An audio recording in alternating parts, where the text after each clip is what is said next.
All right. Good evening, and welcome to Poetry Open Mic Asheville, coming at you live from Asheville, North Carolina. My name's Caleb Beissert. It's a pleasure to be your host tonight. We got a fabulous show lined up for you tonight. Brit Washburn is our feature poet. We're super excited about that, and we're super excited for our open micers as well. I'm gonna go ahead and warm things up tonight with some poetry. Again, if you're performing tonight, follow that StreamYard link and enter the broadcast studio so we know you're ready to go. Definitely want to give a big shout out to our sponsor, Sovereign Kava, and everyone down there at the bar, the whole Kava crew. We appreciate y'all tuning in. Y'all keep the comments, likes, and shares coming, and sit back, relax, and enjoy this edition of Poetry Open Mic Asheville. Here's some Jane Harrisfield to start us off tonight. A bucket forgets its water, its milk, its paint. Washed out, reused. It can be washed again. I admire the amnesia of buckets, how they are forthright and infinite inside, simple of purpose. How their single seam is as thin of rib as a donkey's. A bucket upside down is almost as useful as upright. Step stool, tool shelf, drum stand, small table for lunch. A bucket receives and returns all it's given, holds no grudges, fears, or regret. A bucket striking the mop sink rings clearest when empty, but not one can bray. All right. Yes, indeed. Thanks for tuning in tonight, y'all. This is Poetry Open Mic Asheville. Shout out to our technical director, Morgan Beissert. Thank you, Morgan. And thanks for the comments, y'all. Oh, sweet. Cool. Big shout out to Elijah, Chris, Danny, Barkley, and the rest of y'all tuned in down there at the Kava bar. Big shout out to Kava and Sava, our Sovereign Kava, our sponsor for it's been our home for 10 years now, making us the longest running open mic in North Asheville, possibly the state. And we couldn't have done it without them. So y'all be sure and support Sovereign Kava. They are open for cashless to-go orders only. Masks are required. And support the Kava bar. They're doing it super safe down there, trying to keep the vibe alive. And we really appreciate them. They're open noon to 9 every night. So y'all got a few more minutes to get drinks. And big shout out to all our friends down there at the bar. Cool. I'm going to do a couple more poems here, and then a few more poems, and then we'll have our feature poet on, Brit Washburn, tonight. Fabulous poet. I'm super excited. Y'all stick around. Keep it locked here. Poetry Open Mic Asheville. This is some original poems. This one's called Ginger Cake Acres. Slow acorn drip from twisted branches, pages of iron rust cling. On the Forest Service road we crawl for miles in a red Jeep to Table Rock, where we smell smoke, and rounding the corner see flames engulfing the mountains of dried leaves, and we meet the confused looks of the rangers. The hike foiled. As we pass back down the winding road, a mountainside opens through the blue smoke, landscape scathed and charred, columns of stumps waft like cone incense, fading cool couches of stone, black carpet coughing on glass, science of hardwood turning to ash all around, traveling the wild acres in brush strokes, the grayness of day settling in, forgetting the smoke. Not a compass or map or watch. the silence of the forest with one slight wind, and our voices climbing into the unfamiliar, now beginning to snow.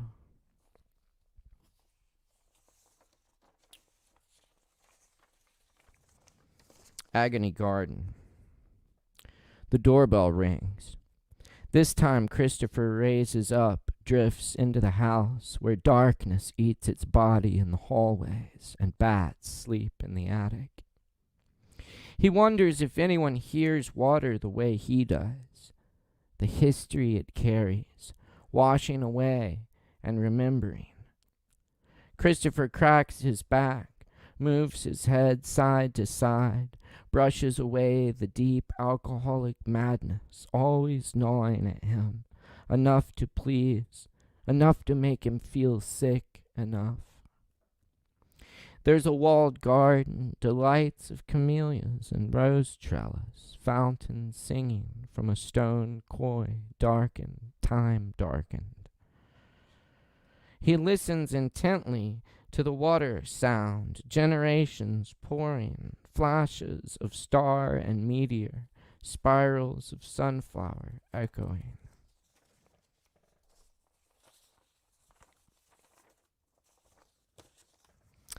And here's another poem about addiction. This is called Sign.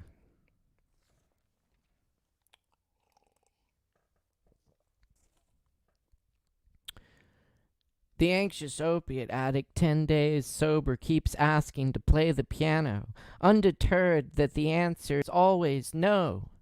He's just asking if he can play the piano. It had a sign on it that said to ask the bartender before playing it. He just wants to play it for a few minutes. Is it cool if he plays it for a few minutes? He's just asking.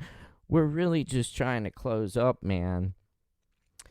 But he just wants to play it for a few minutes, so is it cool if he just plays it for a few minutes? He's just asking, though. He knows how to play. He'll play it really good just for a few minutes. He's just asking if he can play the piano just a few minutes. Piano, is it cool? Piano, a few minutes. He's asking, piano, minutes, piano, piano. He's just asking if he can just play the piano for a few minutes. He really needs to get something out.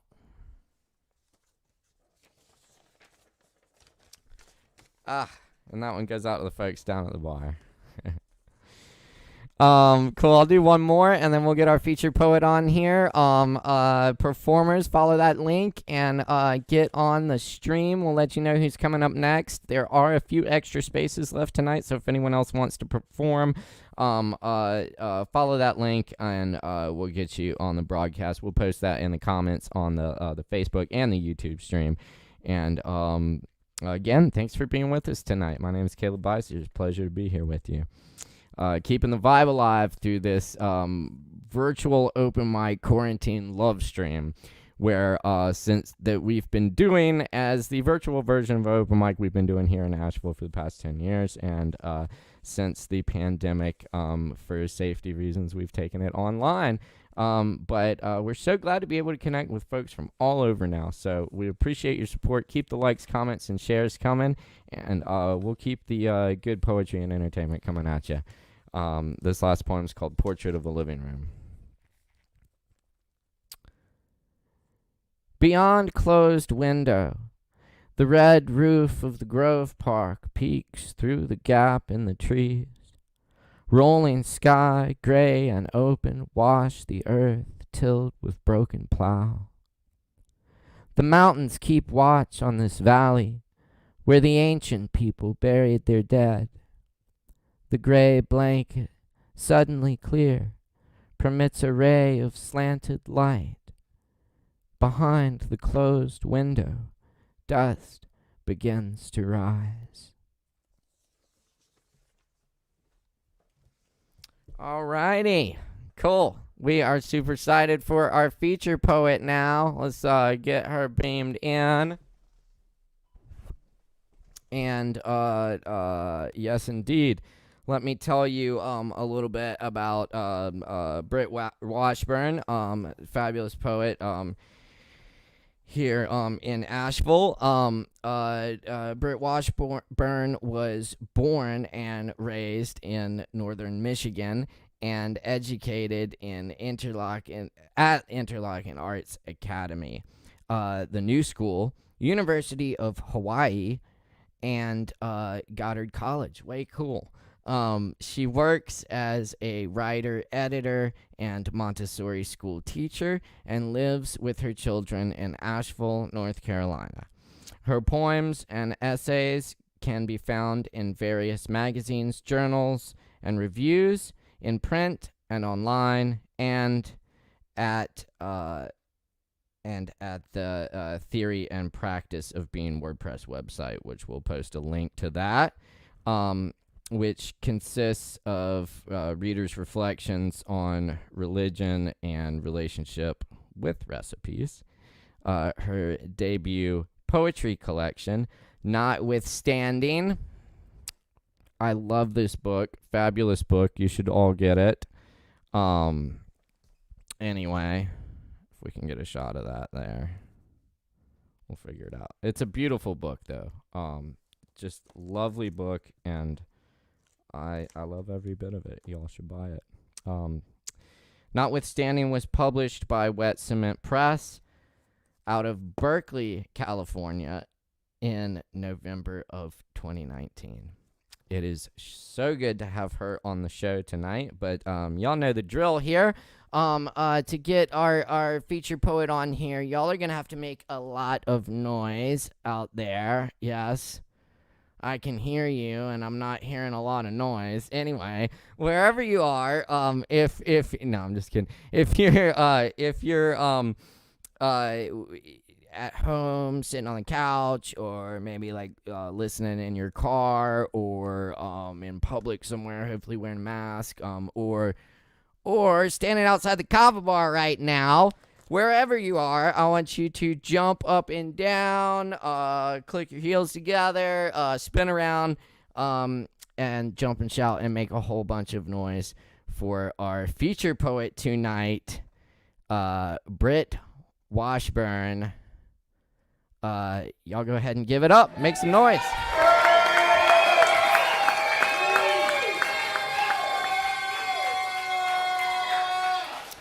Brit. Hello. Hey. It's about as much noise as I've ever heard online or in person. Yes. Well, that's our actual recorded applause from the in-person open mic there. Yes, indeed. Well, to welcome you tonight.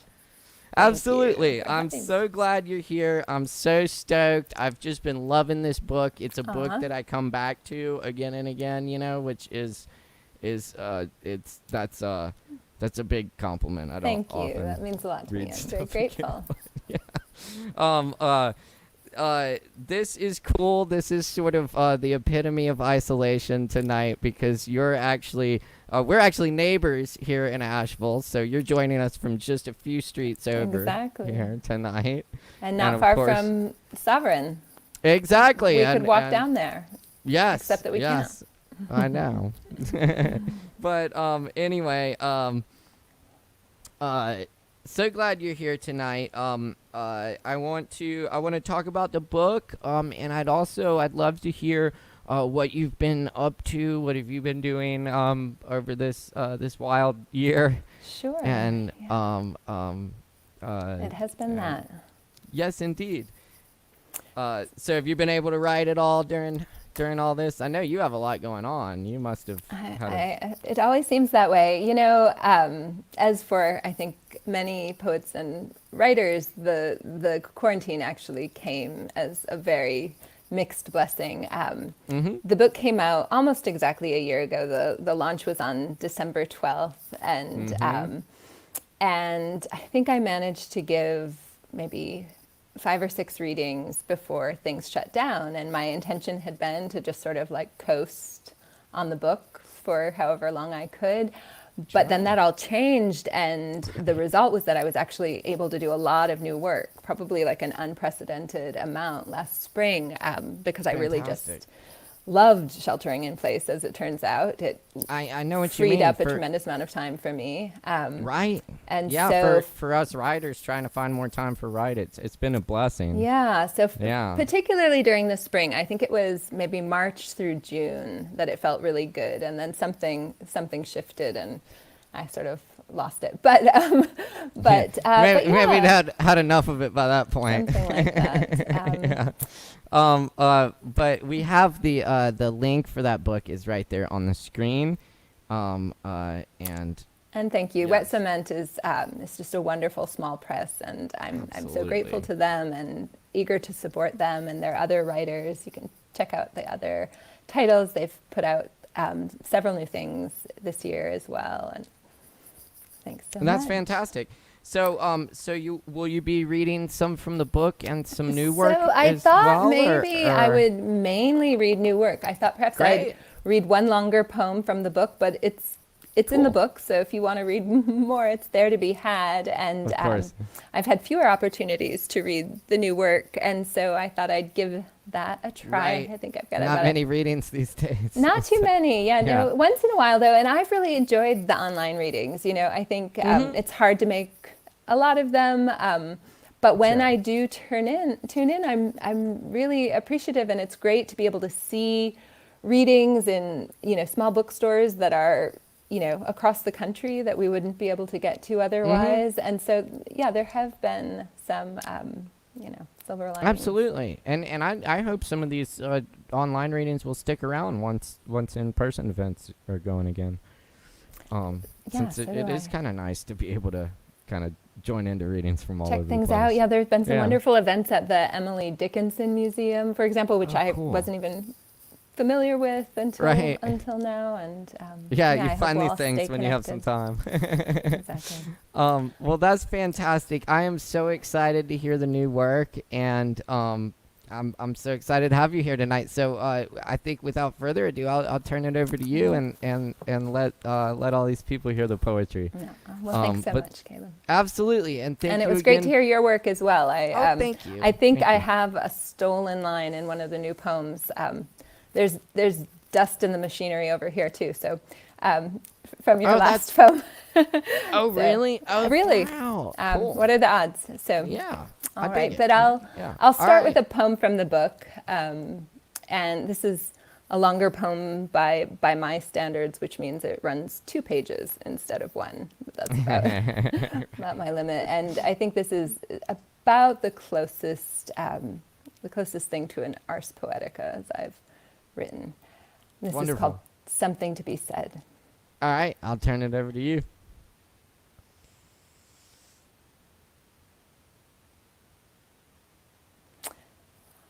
Something to be said.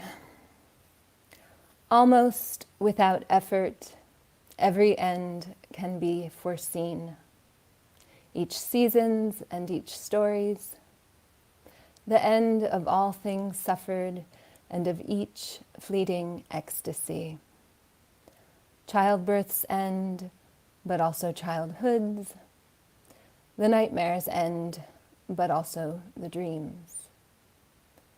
The sunrise you rose early to see, and the fire you couldn't bear to watch. The long marriage and the affair you knew better than to have. Each of these played out in your head amounts to nothing. Why bother then to get out of bed unless there is, as there must be, something to be said for showing up and submitting ourselves to the boredom and the bliss, the interminable caress, the excruciating kiss of existence here, where it is not enough to hypothesize and extrapolate, even if the outcome remains the same. We must stay present, pay attention, and let our bodies know these moments.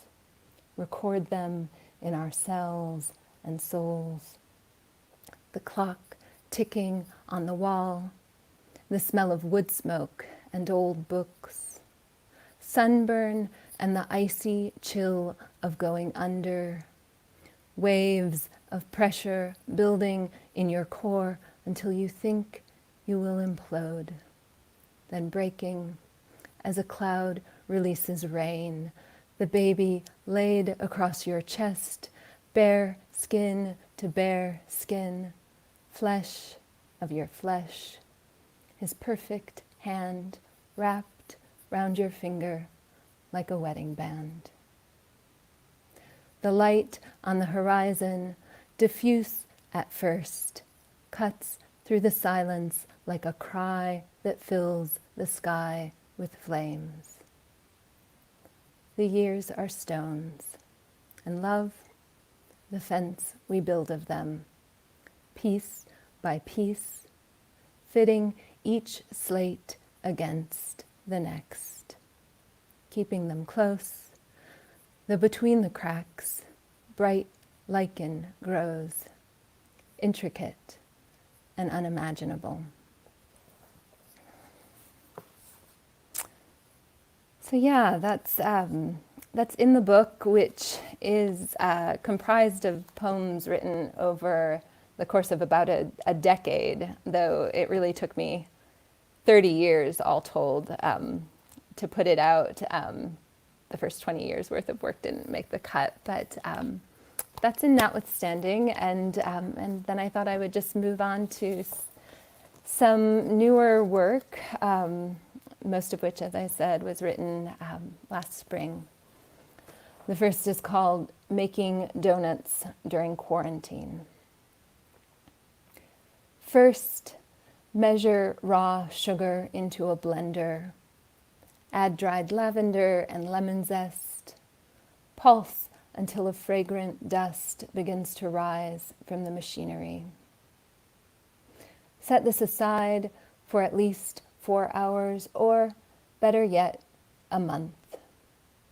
It's okay if you haven't planned accordingly. It's okay if you haven't planned. Use this time to make a cup of tea, let it steep, breathe, proceed. Once you can wait no longer, stir vinegar into almond milk. Allow it to curdle. Add melted coconut oil, vanilla, sifted flour, salt, leavening. Every regret that can't be buried out back, burned in a bonfire, sent downriver without a raft. While they bake, the scent will waft through the house like linens laundered and line dried, tied together to make the rope you've shimmied down, a note left by the cooling rack saying, take and eat. This is my body given for you. Do this in remembrance of me.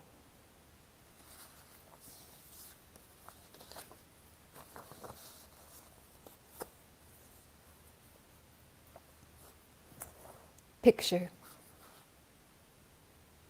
Laundry wrinkling in the dryer. Dishes in the sink, a spent tea bag staining the enamel. The garbage, compost, recycling. All of these will be there where you leave them, long after the sky has darkened and the rain has come, long after the sun has set. Forget, if you can, a sense of urgency, useful as that may have been throughout human history. Remember instead how good it feels to sit on the front stoop, close your eyes, feel the warmth of spring relieve the tension in your jaw as if thawing some long-hardened part of your heart. Unclench your fists. There is nothing to rage against, nothing to grasp or resist, not right this minute. There's only the unmown lawn, strewn with weeds and wildflowers whose names you do not know, and whom you love nonetheless. Like all of those anonymous victims of the virus, imagine what they would give to do just this.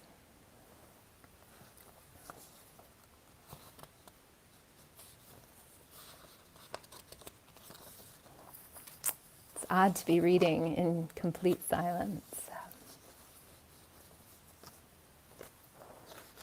Good Friday.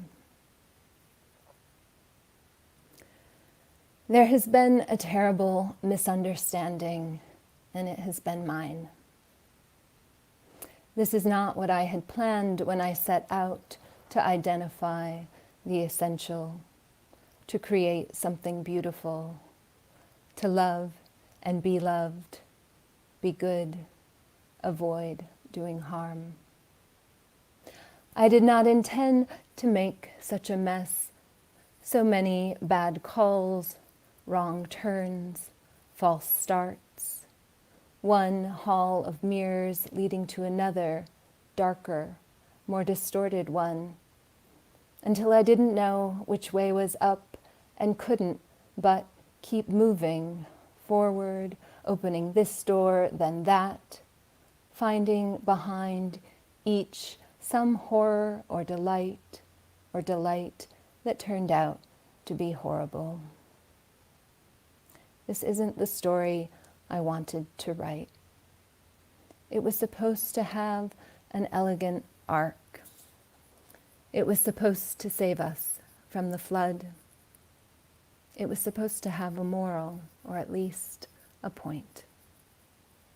My hands smell of cinnamon, cardamom, nutmeg, and cloves from kneading dough for hot crust buns this morning, half with raisins and walnuts, half without, for my children who have yet to resign themselves to taking things as they come, are not yet convinced that our preferences set us up for disappointment, that we can learn to accept almost any texture, almost any taste, even come to enjoy the unexpected sweetness, the unexpected bite.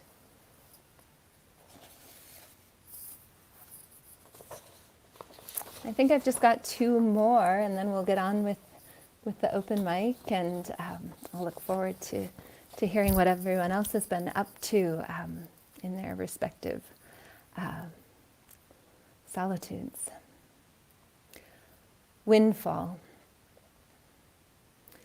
A budding branch blown down by last night's storm lies on the lawn, reminding me of a fawn my daughter and I came upon on the lake road once last summer.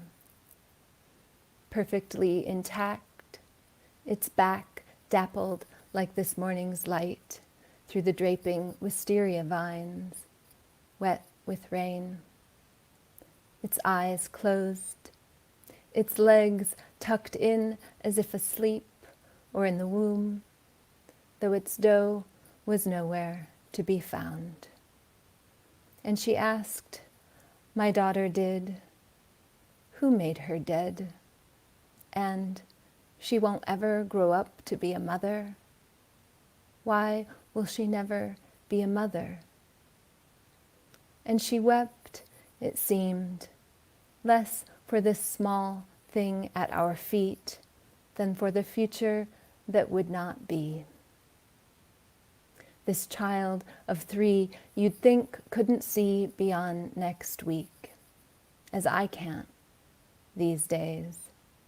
Our path as indiscernible as that of the wind, forever turning on a dime, bringing down someone or something that was, just yesterday, alive.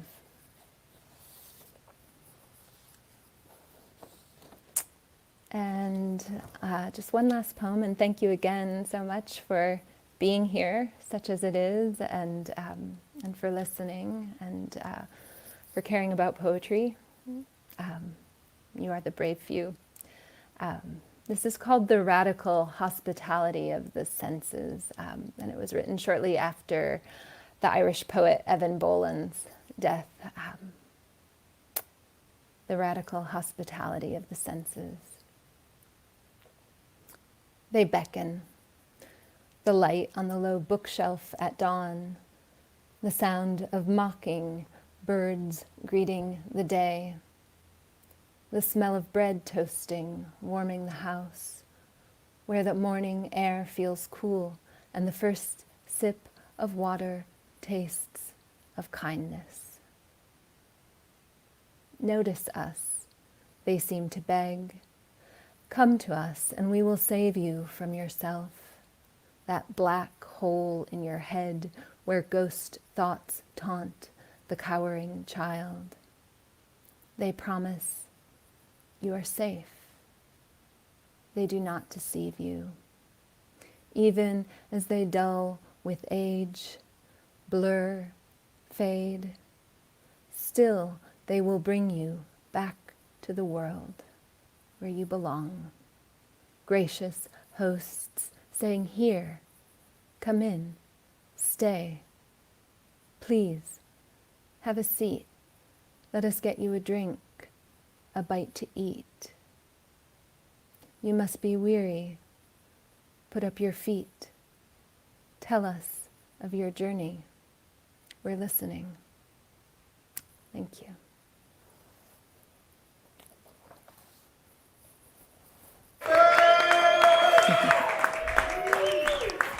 Keep it going for Brit. Aw. Thank you so much. Thank you, That's Caleb. Brit Washburn, y'all. Fantastic reading, Brit. Thank you. Yeah, I'm loving the new poetry. It strikes me as a little dark. I hope there's light to come Well, for all of us. But Yeah, absolutely, of course, but I think, we have to address the darkness as well. And these are dark times. So hopefully there is at least some catharsis. I think so, yeah. in going through And this solidarity. dark- Yeah, Yeah. certainly. Yeah. We're not alone in the dark. Right. Yeah, I think that's important. Yeah. And because, Lord knows I write a lot of dark poetry myself. I don't mean to. It's good company. Yeah, it is indeed. That's fantastic. Yeah, you really have been at work. And I also, I was so glad that you read Something to Be Said. Thank you. Yeah.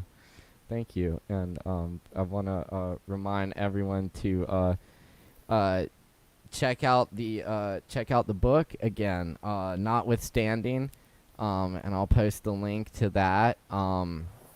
Did anyone have any questions? I don't think we have any questions. We have some comments though. We'll post the comments on here. There were a lot of people tuning in who really liked it, Brit. So thanks so much. that's always good to hear. Yeah. Well, thank you again. And Absolutely. yeah. Thank you for being here tonight. Thank you for doing this. My pleasure. And again, thanks to you and thanks to Sovereign Kava. We're of so course grateful to have them around. Absolutely. They're keeping a place going for poetry here in Asheville. And thank you for being part of it. Hope to have you on when the new book with the new poems comes out. And see you in 30 years. I'm sure this will still be going strong. And yeah. Well, thank you. I appreciate that. And take care.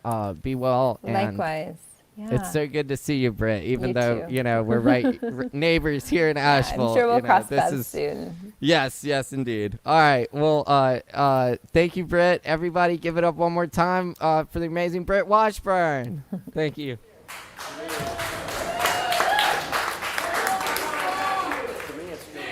All right.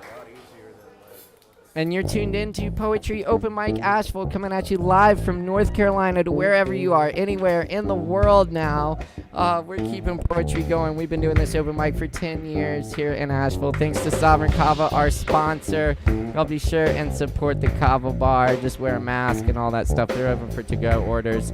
And we'll do in-person open mic there again when it's safe. But again, thanks to Brit Washburn, our featured poet tonight, for reading. We got a whole bunch of open mic poets lined up for you, so we're going to get to them. I do want to blast the comments real quick because we have so many great comments here for Brit.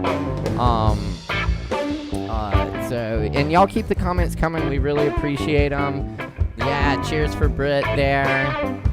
Eric Tran, awesome. Another fabulous poet there. Big shout out. Glad to see them tuned in. Excellent. More comments for Brit. Thanks, y'all.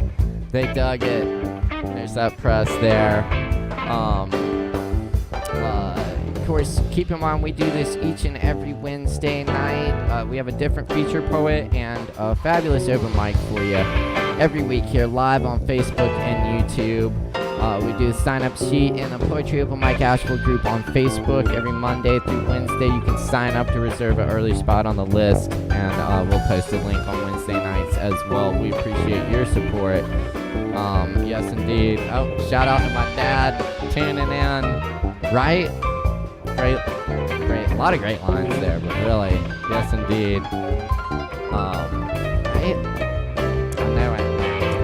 Anyway, if you're performing tonight, make sure to follow the StreamYard link, enter your name, and click enter the broadcast studio. We'll get you on here as soon as possible.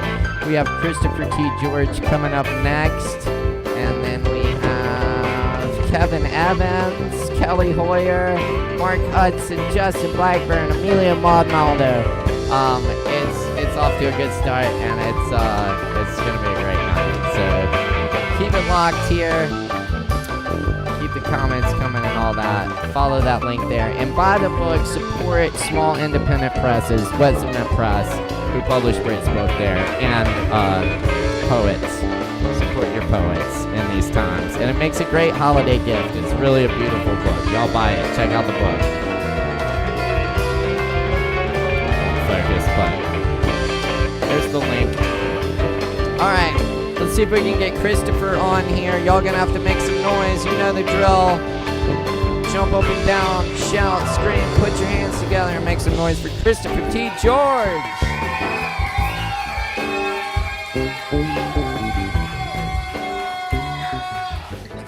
All right. Hi. Christopher, how's it going tonight? Okay, going well. Yeah, nice scarf, man. Thank you. Like your scarf. Must be Why, cold. Must be cold down there. Yeah. You got been snow? You got snow? We had a little snow the other day. They're calling for some more snow soon. It's been like, lows have been down in the 20s here, so. Yeah, I drove to get some prescriptions this afternoon, and we had not yet seen any snow here, but we did have a few flakes as I was pulling back into the parking area. Yeah, well, there you go. Very nice. We really didn't see any last winter, so it'll be interesting to see how much we see. Right. Oh, and for the viewers, you're joining us from Delaware. That's right, northern Delaware, just below Wilmington. Right, just below Wilmington there. Wonderful. Well, I understand you have some special poems for us tonight. Yeah, I do. I have a wonderful poem about John Lennon, as you know. Oh, of course. Yeah. Right, it was just his birthday, right? Yeah, well, his birthday and then his death. The anniversary yesterday. Yeah, and I have a poem by late great poet from Liverpool, Adrian Henry, about John. Right, and also you're from Liverpool, so. I certainly am. Went to a couple of schools that John went to, and I think I may have mentioned to you before that Paul McCartney was my uncle's paper boy. Right. Yeah. Small world, huh? That's right. Yep. Yeah. But Paul went on to some bigger things. Yeah, I'll say. Yes, indeed. Yeah. Little bigger things, but well, that's nice. Christopher, I'll turn it over to you, and we'll hear the poetry, but thank you so much for being here tonight. Y'all give it up for Christopher.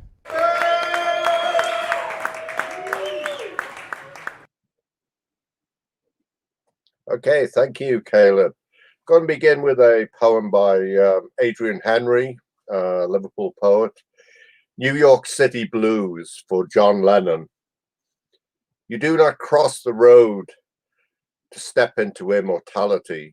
An empty street is only the beginning.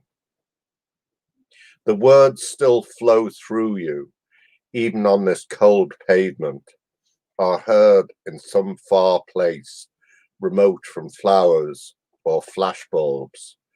In that dark city, on Gothic railings, dark against the snowy park, still a dead flower, a faded letter, already 1 month old. Life is what happens to you when you're busy making other plans. This empty street is only the beginning. Here in your other city, riot vans prowl the December dark. Remember angry embers of summer. Familiar ghost guitars echo from stucco terraces. Meanwhile, in the valley of indecision, we rehearse stale words, store up expected songs, celebrate sad anniversaries, flowers and flashbulbs, cold pavements. You do not cross the road to step into immortality. At the end of the street waits the inevitable stranger. And I first came here 1955, January 1955, age 7, from Liverpool. My mother and I were aboard the Saxonia from Princess Landing Stage to Manhattan. My father was waiting for us. He had emigrated in September aboard the Queen Elizabeth from Southampton. And so he was waiting for us at the docks when Saxonia came into New York Harbor. I read, I think last time, part of my autobiographical poem, Tuxteth. And Tuxteth, the image on the front is from the Calder stones, which were the stones in a Neolithic tumulus near where John lived on Menlo Avenue, and they were set up in a circle outside of Calderstones Park. I'm going to read a little bit more of this, my arrival in the United States. I've got the autographs of all the crew on board our ship. I run to the library to show Mummy, and she says, yes. And do you know, we'll be in America in 2 days' time. America, it must be a wonderful place. Will I see cowboys? Will I see Indians? And is it really, as Daddy says it is, the land of upper New York? Huge yellow taxis play dodgem cars, steam rising mysteriously from manhole covers, white chewing gum blotches molded into asphalt. Anonymous slabs of buildings stretch upward and confront each other across a street. Far above, a lone seagull drifts in the blue between. The train to Biltmore. A black conductor announcing, Balmer, next stop, Balmer. Black conductor. The rag gollywog I once had. The worn iron rings hanging in the dark walls of the gory piazzas in Liverpool, where they chained black slaves in the days when in Liverpool cotton was king. And where are the Indians? They are nowhere, not on the street corners, camping in teepees, not in the supermarkets, whooping it up in the aisles, forcing shoppers to form circles of their carts. But if you look hard enough, you can find a plastic one in your cornflakes packet. I was lucky that I had as one of my mentors in poetry, Sister Maura Eichner, at the College of Notre Dame. And this is a poem about her. I was in a used bookstore a few years ago and found a markdown book by Sister Mora, Hope is a Blind Bard, at a cheap price. $2 for Sister Mora. When Haitian earthquakes weigh those black, dusty bodies hauled from pummeled buildings, that the book I find at last by my late teacher is remaindered, sold and resold for $2 seems a cheap thought. The poem she wrote about the 3 nuns and a lay worker raped and murdered by a Salvadoran death squad, loose hanging heads gaped with gun holes. Ita, Dorothy, Jean, Mora, dilemma. Shall I choose instead the flash poetry of the rock artist, much higher priced, the still living and better known scribe? I choose the blind bard who sold her mule and went back into the cave to teach. And we were very lucky when we came to Baltimore that we were befriended by a couple. In fact, we met a number of British exiles, and one of them was Betty Ford and her American husband, Alvin. Alvin was a partner in a hardware store in the northwest of Baltimore. And we knew them until they passed away a few years ago. I believe Betty Appleby, as she was, came to the United States as a young girl or in her later teens in 1939.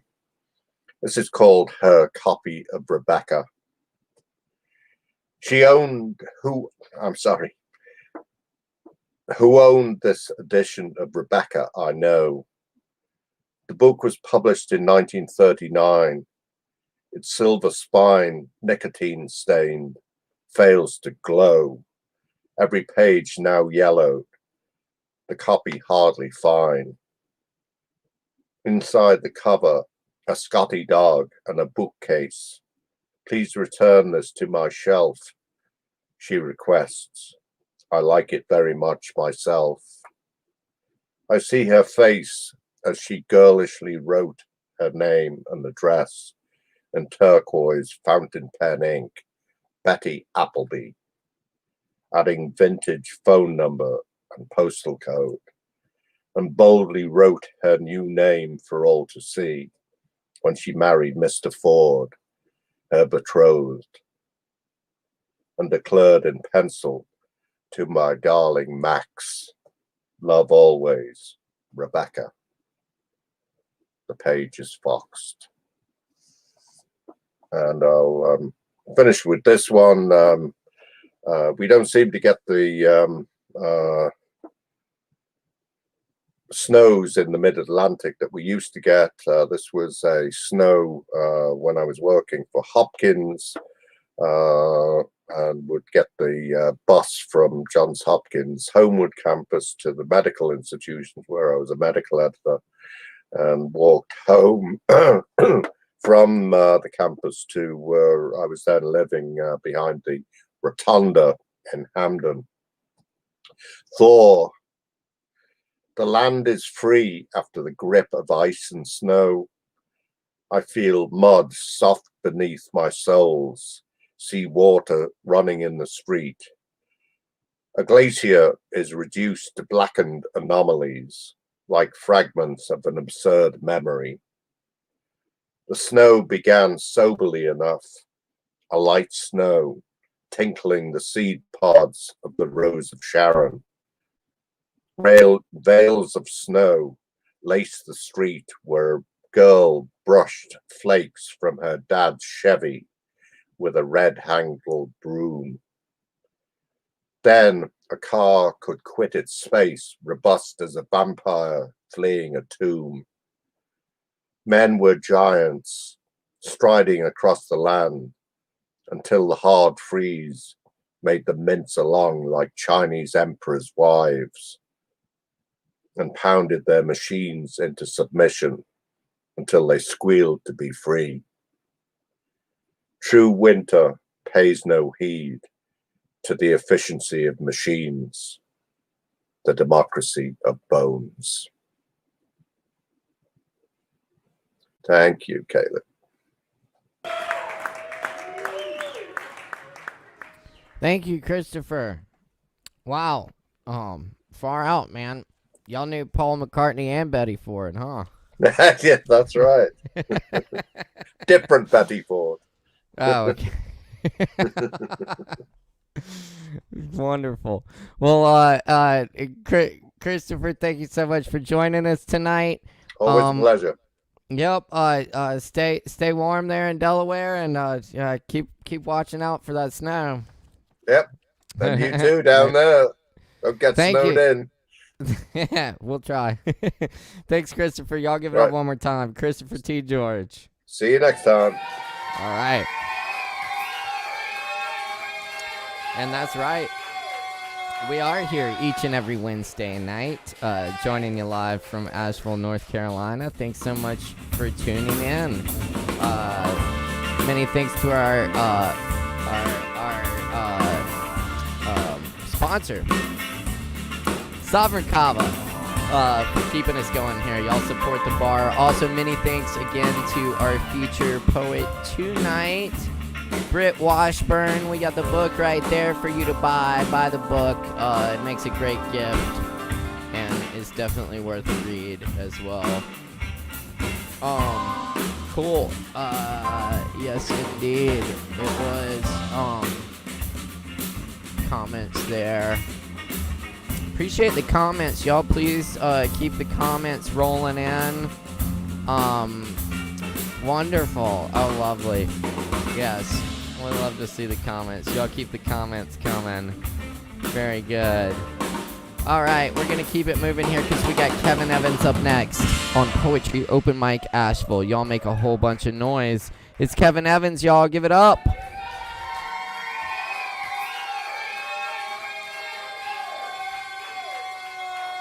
Kevin! Hey, your mic's muted. You gotta unmute your mic there. There you go. What's up, Kevin? Is that better? Yeah, I can hear you I didn't now. even realize. Oh, that's all good. That's all good. We got it. How are you doing tonight? Not too bad. How you over there? I'm good, man. You know, about the same. Still just mostly at home. It's work and home. Sitting here. But you know, I get so much joy doing this thing every week with y'all.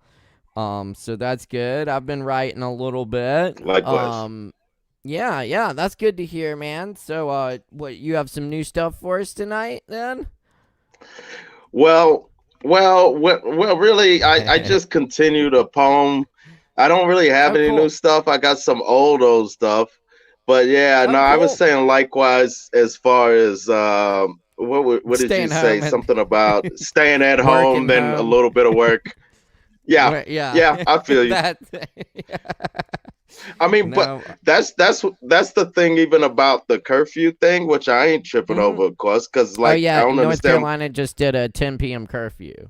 For 10 p.m. to 5 a.m. or so. There's nothing to trip over because there's nowhere to go anyway. What the hell? Right. What are you gonna do? Yeah. Most of any bars that are open are still closed down anyway. Not that I'm gonna go hang out in a bar or in a restaurant, really. You know, I'll get some to go stuff from places. But yeah, I mean, I don't know. Yeah. And also in that respect that it's nothing to trip over. I mean, it's also not, it's not really going to do that much, but I think it is a signal though of like Right. how serious things are.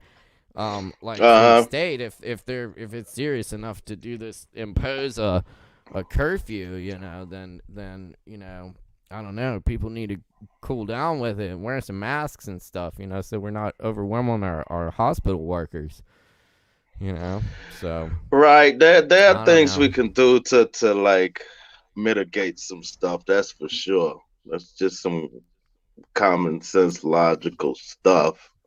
Yep. But But yeah, a lot of it is just that sitting at home waiting it out, yeah.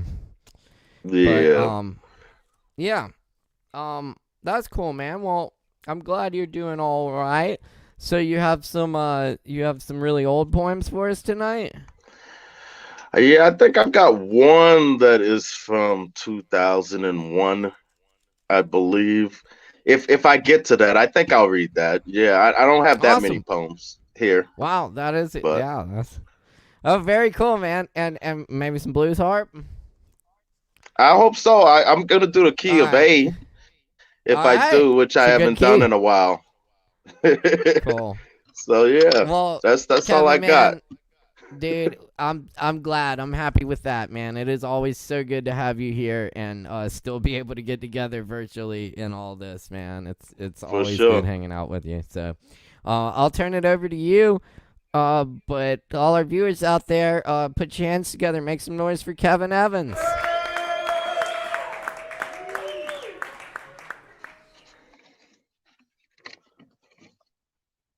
Hello. So this first poem I'm going to read, I finished it earlier today, or so-called finished it. I got it to the point where it currently is earlier today. And it is a poem I read a few lines from that I had started scribbling about a week ago before the open mic last week. And I read the first couple of lines. But I added a little onto that, but I don't have a title, and yeah, here we are. Some star you called yours. Let's start it again. Pardon. Some star you called yours. Saw you, then stole your pearls. Still you thanked and thanked and praised and praised. Some star sawed off your bomb. You placed pointer finger to your lips and were grateful to be silenced. Pardon me. We just wished to sense the intimacy between the rocks, the mud, and mushrooms, thoroughly serving their foot fetish for old growth rooted toes of giants that whisper only into the craziest receptor of human species. You only need me because you are greedy. The same reason I wish to be kissed, pinched, and punched by you. Excuse.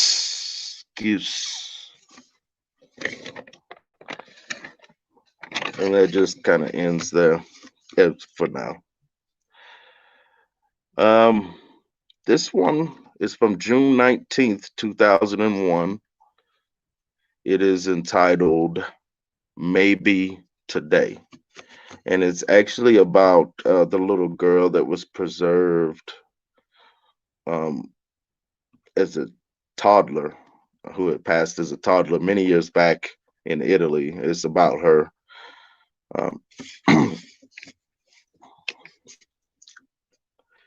There's a 2-year-old girl preserved in glass.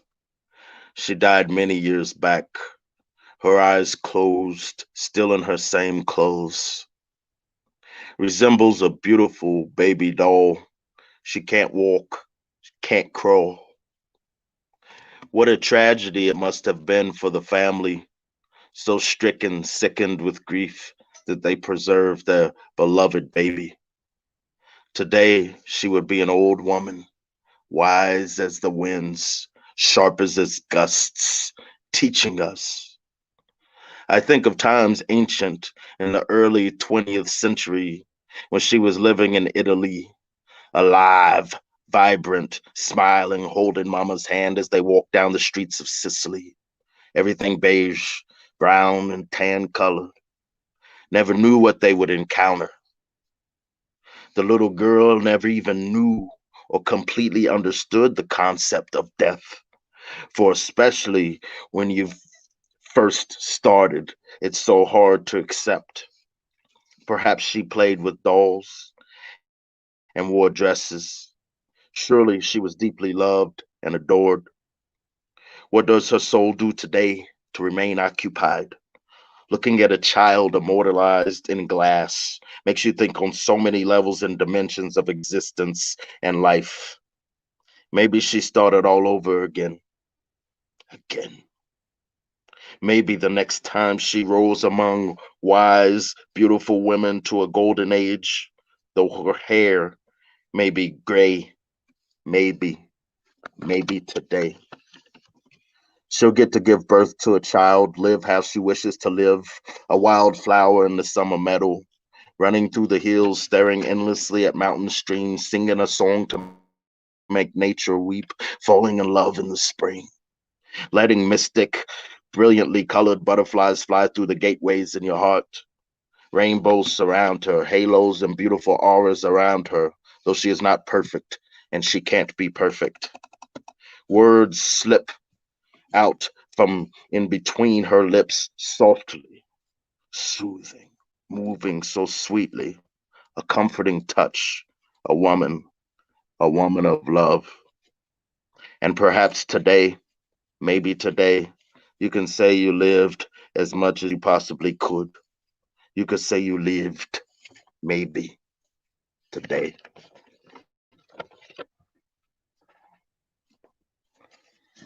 All right, so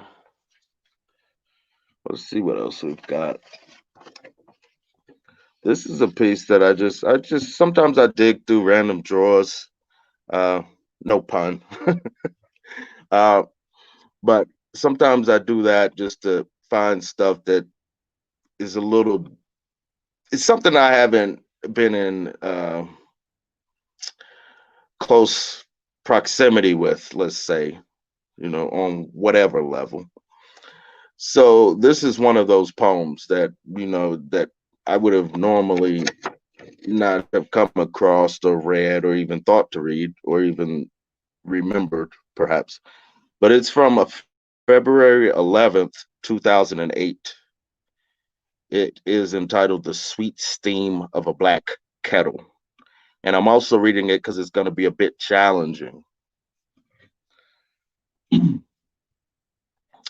Pedaling harder in the harbor, harboring thoughts of light, air, and sound speed.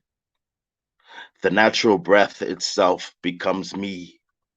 The wind is wild, dressing crosser of boundaries, lines of states and countries, the beat enslaved, the supreme and the hungry, all in the same breath, hacking and howling, jacking and frogging, bulldogging and rocking, walking to the tip of joy and sadness.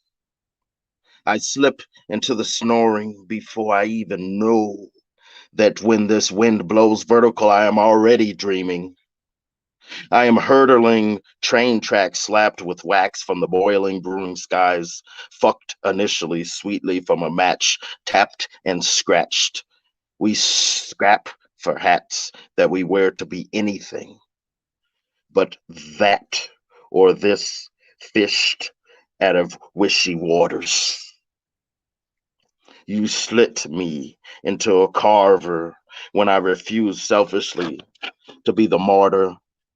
You father flicker Mister, save you a Ute that ain't got his heart set on a free yacht. His heart is set upon the final hour of the clock. It talks with blood and ticks, with explosion, cusped and uncuffed. Uncouth is our sometimes sour, lazy loser mood. But I am the tycoon of my own tragic mysteries. Mysterious, inspirational, high and thankful, tattooed typhoon. I am devastated to leave and to take you with me. Transcendental thievery. Haunted beast removes its scary mask and sheets, only to show something so humble, sincere, and lonely. Longing for a romantic wilderness draped in draping sanctuary. Somewhere where I can fall asleep and just be at peace. Somewhere I can sliver to and just say, deliver me from need to fool or be fooled. Taken somewhere that I enter to let my sore, freedom-hungry eyes drool. Somewhere where love is the sweet steam of a black kettle in the morning. All right, there's that. And I think I have one more piece that is probably going to be challenging to me as well, handwritten and just scribbled, however. And it is also from 2008, August 9th, 2008. It's entitled Escape.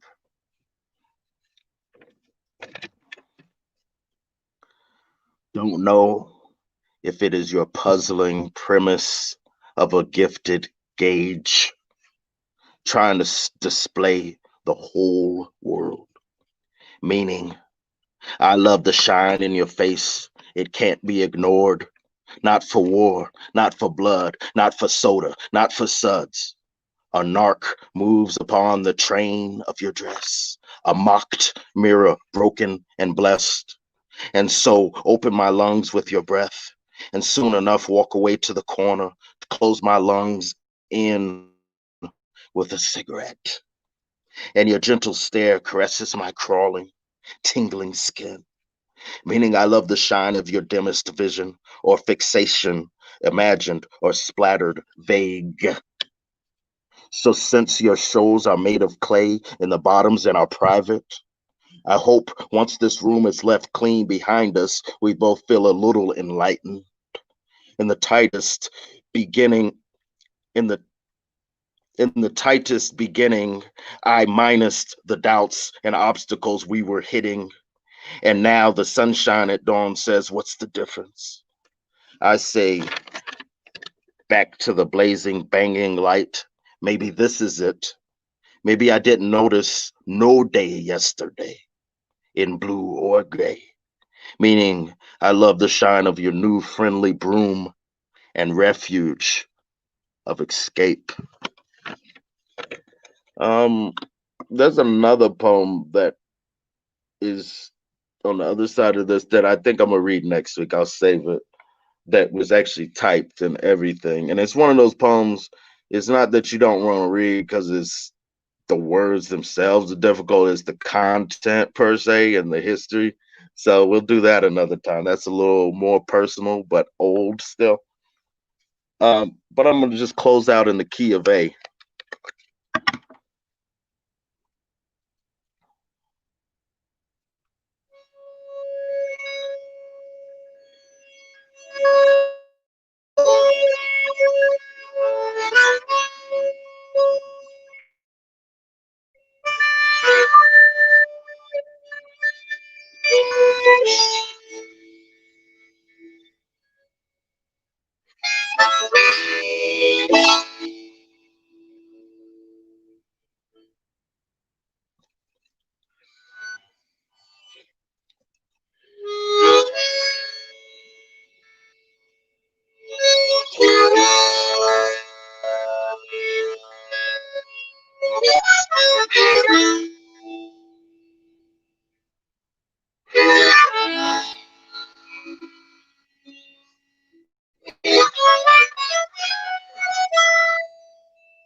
Yeah, I'll leave it there, I believe. Thank you.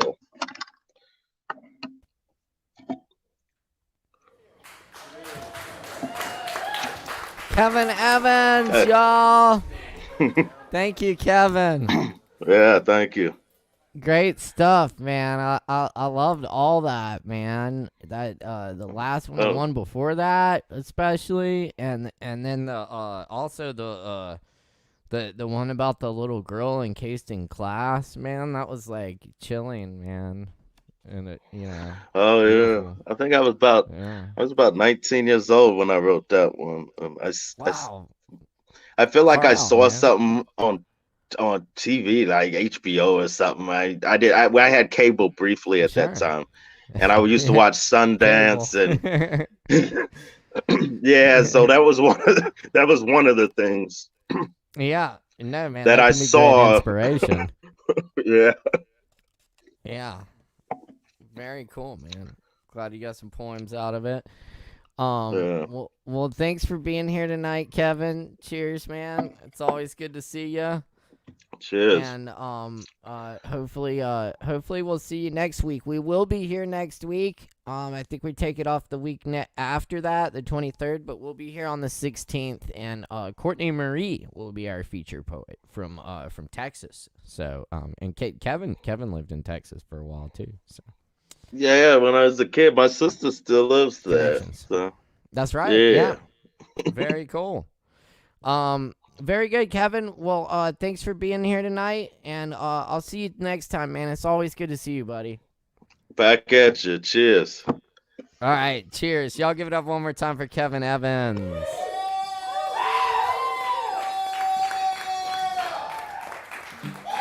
Yes, indeed, you know it. And you're tuned in to the one and only Poetry Open Mic Asheville, coming at you live from Asheville, North Carolina.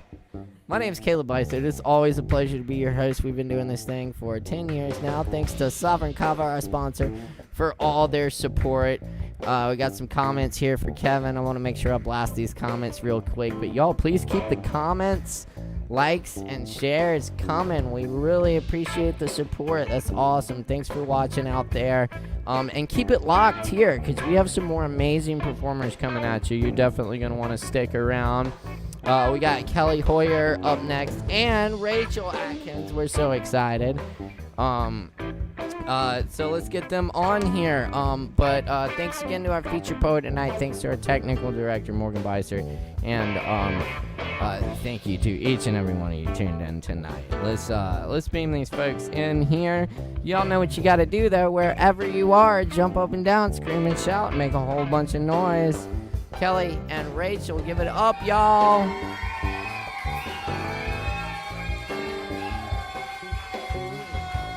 Hey. Hello. What's up, y'all? Doing good. She can't hear you, but she's doing good too. But well, I can wave and non-verbally. But anyway. Do they have like connector mic things for these? You know, like I could probably get like a splitter. Yeah, there's headphone splitters. There's things. Yeah. I remember them from my youth, but I don't know if yeah, they're still around. All right. Shit, it's so good to see y'all. What you been up to, Kelly? I have been just chilling, you know. I started hiking, and that's been fun by myself. I've been afraid to do that for a long time, so I'm like, no, I understand, yeah, but it's beautiful. There's so much good hiking around here. I love going hiking, you know. Mm-hmm. It's been nice. And it's such a great socially distanced activity. Yeah, it's been pretty good. Very rarely you come across somebody, and for the most part, everybody's pretty respectful of the right. Yeah, and especially when you want some social distance, actually, you know. Mm-hmm. I know we've probably had enough of it, most of us, but you know, gotta do what you gotta do. Exactly. That's what's up. Well, you been writing anything? So I have, but I'm not going to be sharing my own work today. I'm actually going to be sharing our dear Haley Ingram's poetry. No shit. Yeah, I have one of her books she self-published in 2018 called Songs of the Sleeping War. So that's her original art on there. Oh, I want one. I don't think I ever got one of those. Yeah, I wonder. You can find her on Facebook. I don't know if she still has them when she moved cross country or what, but I'll have to drop her a line anyway. It's been forever since I've seen her. I know. For those of you who don't know, Haley was another poet, a great poet who did the open mic for years and who did a lot of the shit shows too. Yeah, she hosted the shit show with me for a long time. It was honestly it was like her idea to start that, and then she kind of just like handed the reins over to me. Yeah. Very cool. Very cool. She's also the reason I started coming to the Kava Bar open mic. She was like, "Yo, there's this open mic in town. You gotta go. There's some good shit." So I love it. I know. So I figured, why not read some of her beautiful poetry? It sounds in the good Kelly to me. Style. Yeah. Cool. Well, I'll turn it over to you, and then Rachel's gonna read some too. Yeah, and then she'll read something too. All right, sounds good. Well, I'll hand it off to you, but everyone, give it up one more time for Kelly Hoyer. Make some noise.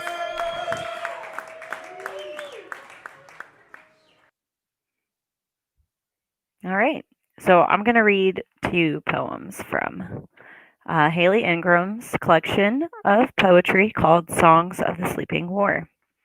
This poem is called "Mortality 2." Dusty bones, I make wishes from thee. From your gray ash that turns the dirt, you fall unto crystallized. I was 17 yesterday, 24 today, and eternal tomorrow. If there is an essence, it does not belong to time. I have no use for him. Instead of counting minutes, I am counting glances among strangers, sauntering fast, the reminder, alive. Holy, holy, holy shit, I am alive?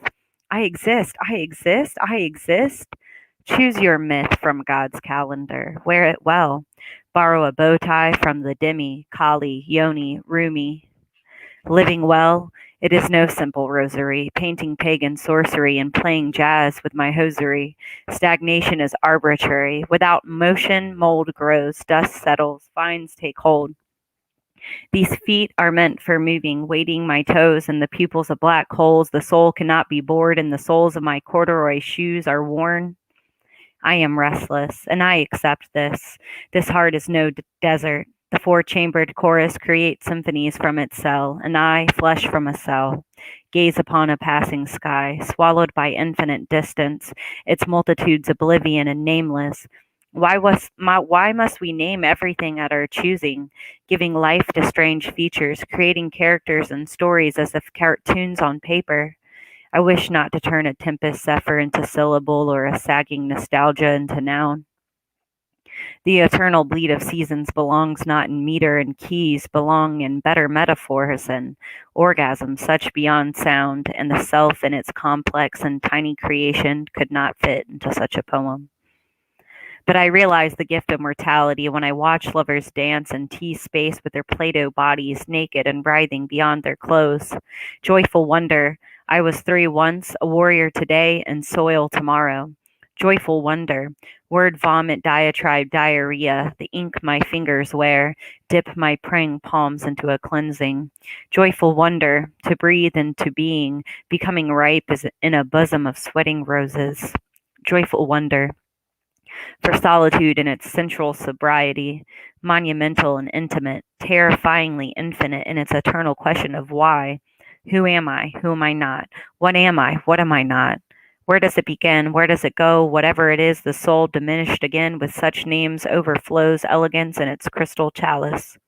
I know myself. I know that I am changing, transfiguring into an eternity that walks through the embers and salutes them. Anxiety, I see you. Reaper, I see you. I know suicide of the mind because I too die daily.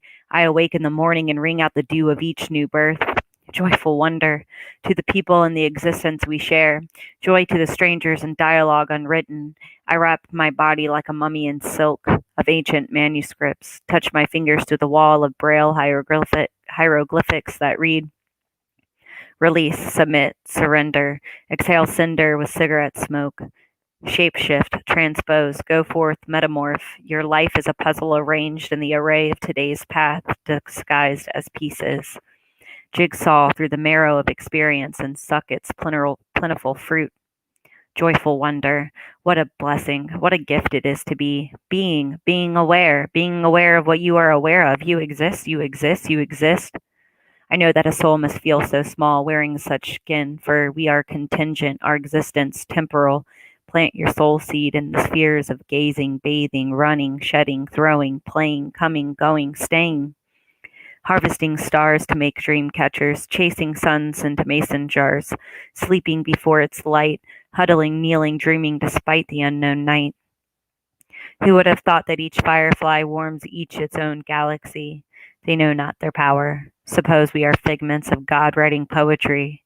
If there is repentance, it comes with self-awareness. Such a savage victory. All right. And then this one is called, What Do I Name a Poem That's About Nothing?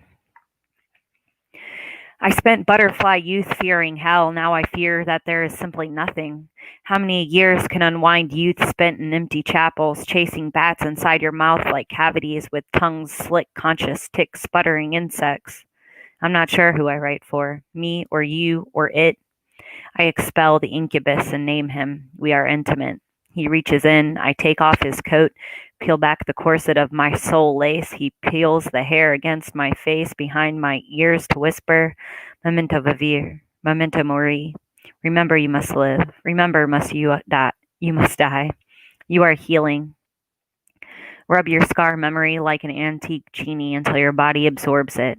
Rectify reincarnated calligraphy until your soul can recycle it.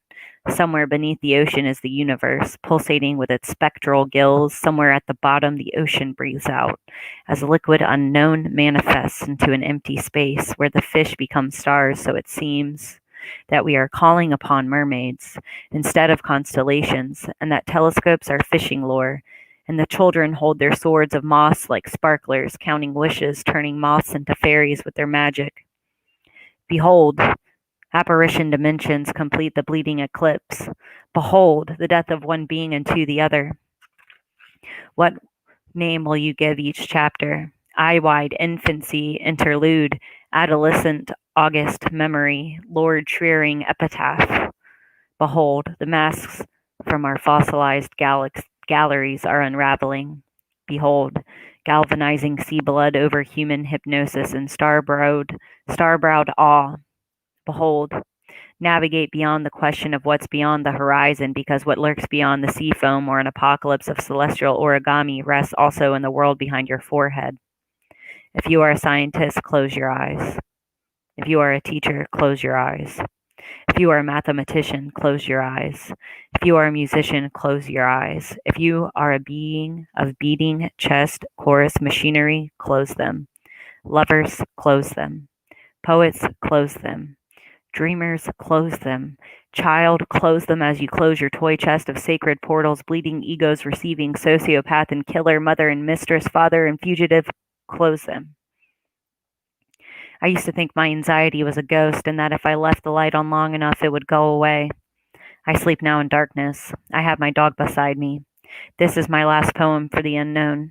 This is the last poem for the myths that were sold to me, to write the last poem for the God I am purging. I cast off my omens for the sea within me. Somehow now a woman, I have gathered leaves from the various seasons. After this, my cells relinquish their duty, and with them my fear of you, sweet unknown, no longer expecting nothing but anything. All right, so that's going to be from me. And that was, once again, Haley Ingram, Songs of the Sleeping Vor. Got a bunch of little eyeballs on there. Mm-hmm. All right, I'm going to pass it over.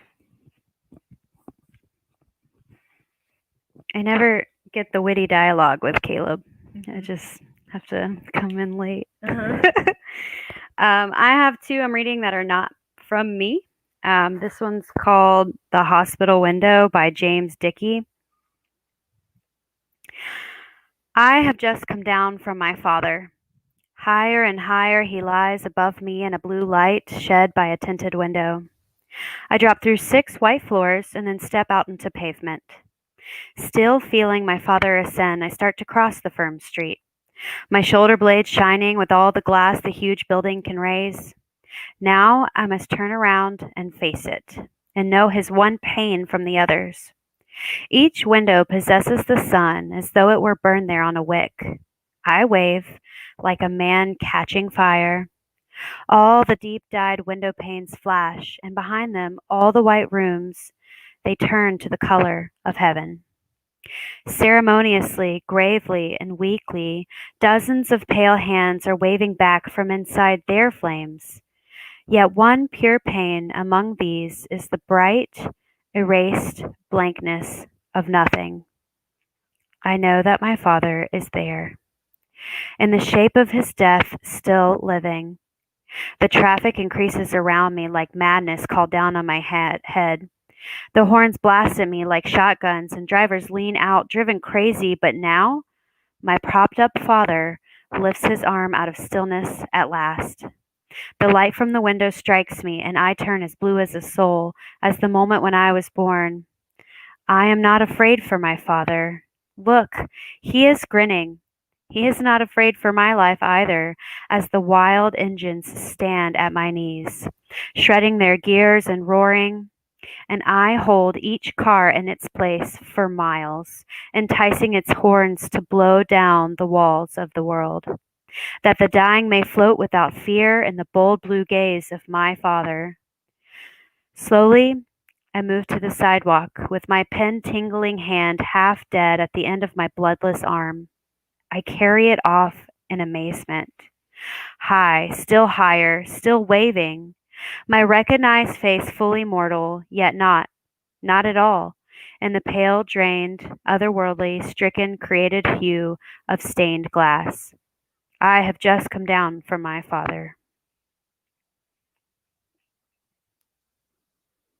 And this one is called Agoraphobia. It's by Linda Peston. Imagine waking to a scene of snow so new, not even memories of other snow can mar its silken surface.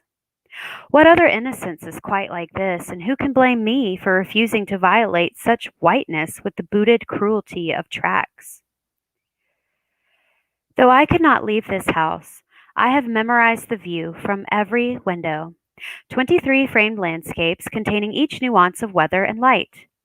And I know the measure of every room, not as a prisoner pacing a cell, but as the embryo knows the walls of the womb, free to swim as its body tells it, to nudge the softly fleshed walls, dreading only the moment of contraction while it will be forced into the gaudy world.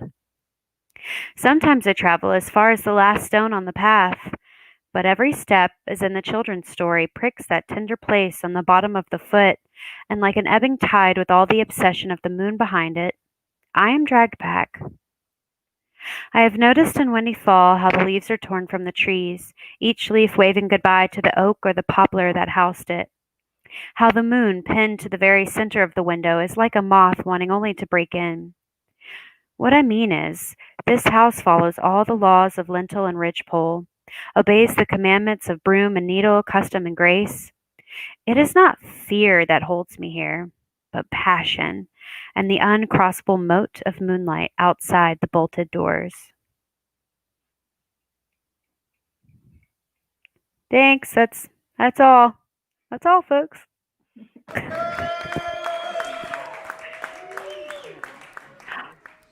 Hey. I get my Beissert time. Yeah. What's up, Rachel? Hey, how are you? Good. How you doing? Oh, hanging in there. I hear you. Well, that was beautiful stuff. I love that. Wait, who is the first poem by? I don't know off the top of my head. James Dickey. Oh, right. Yeah. Very cool. That was all really interesting stuff there. Thank you. Yeah, totally. Yeah, and it was great to hear Kelly reading some of Haley's stuff too. Yeah, you know Haley too. I do. And Kelly always kills it. So. Yeah. It was good stuff. No, in reading. I love now how every poem where there's a mask mentioned in it now takes on a totally new meaning. Like for me, it's true. but I guess poetry can change meaning over time. New connotations. Goes with the times for sure. Yeah, definitely. Well, shit, it's so awesome to see y'all. Thanks for stopping by tonight and laying some poetry on us. Thanks for having we love us. it. Absolutely. Anytime. I hope y'all can make it back again soon. Yes, and yeah. Hell yeah, y'all. I miss you guys, and I hope to see y'all soon. Thanks Yeah, for we being miss you here too. tonight. Thanks for having us. We'll see you next time. Awesome. Yay. We'll see you then. Everyone give it up one more time for Rachel and Kelly.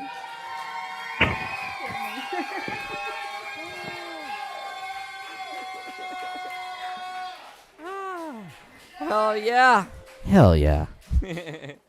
Anyway, we're rocking and rolling here tonight. Thanks for tuning in. It's Poetry Open Mic Asheville. We do this every Wednesday night. We have a lot of fun here.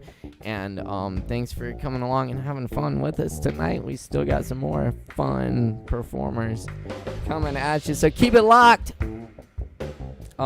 Big shout out to Sovereign Kava, our sponsor tonight. And our technical director is Morgan Beissert. Thank you, Morgan. Oh, we had some comments here for Kelly and Rachel. I want to make sure I blast those real quick. But thank you for the comments. Thank me for the comments.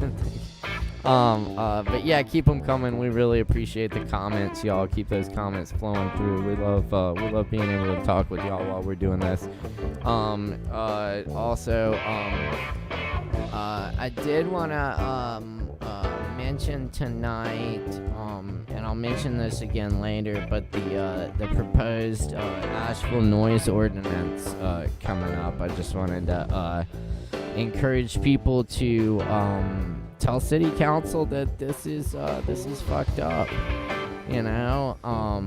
Asheville's always been a music town, and this new ordinance is calling for venues to have to apply for permits to have live music and pay fees and fines, and you can't have live entertainment after 10 p.m. All sorts of stuff like that will affect directly affects this open mic, especially when we're doing it in person again. But I also think about how the open mic started, in this little back room of Lexington Station, and basically people would, we would get the cops called on us, like every open mic night, and they were just harassing us because it was young people and weirdos and hippies and stuff, and because there was a rum bar next door, a certain rum bar next door, which we love, shout out. But they would just have people raging over there till like 2 a.m, But like at 8 o'clock, if we had someone reading poetry and playing an acoustic guitar, they'd call the cops. Well, under this new ordinance, we would have been fined $500 for every one of those, which would have. The open mic never would have happened. It would have ended pretty quickly, and that could have even put the bar out of business, because, back then, I mean, a lot of people were coming in for the open mics, and the bar was barely making $500 a day. So, anyway, we're glad it's coming a long way. This is here to stay, but I feel for the small venues and the individual musicians who this will affect. So anyway, there's a link right there.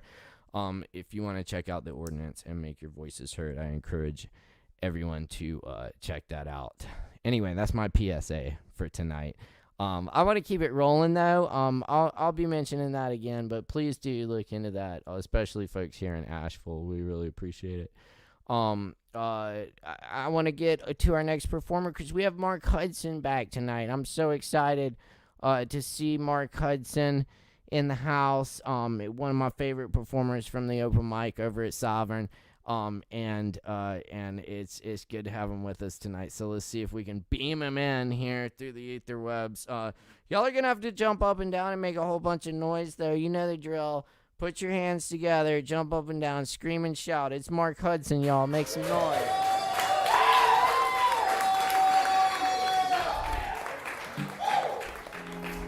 Oh, wait. Psych. Mark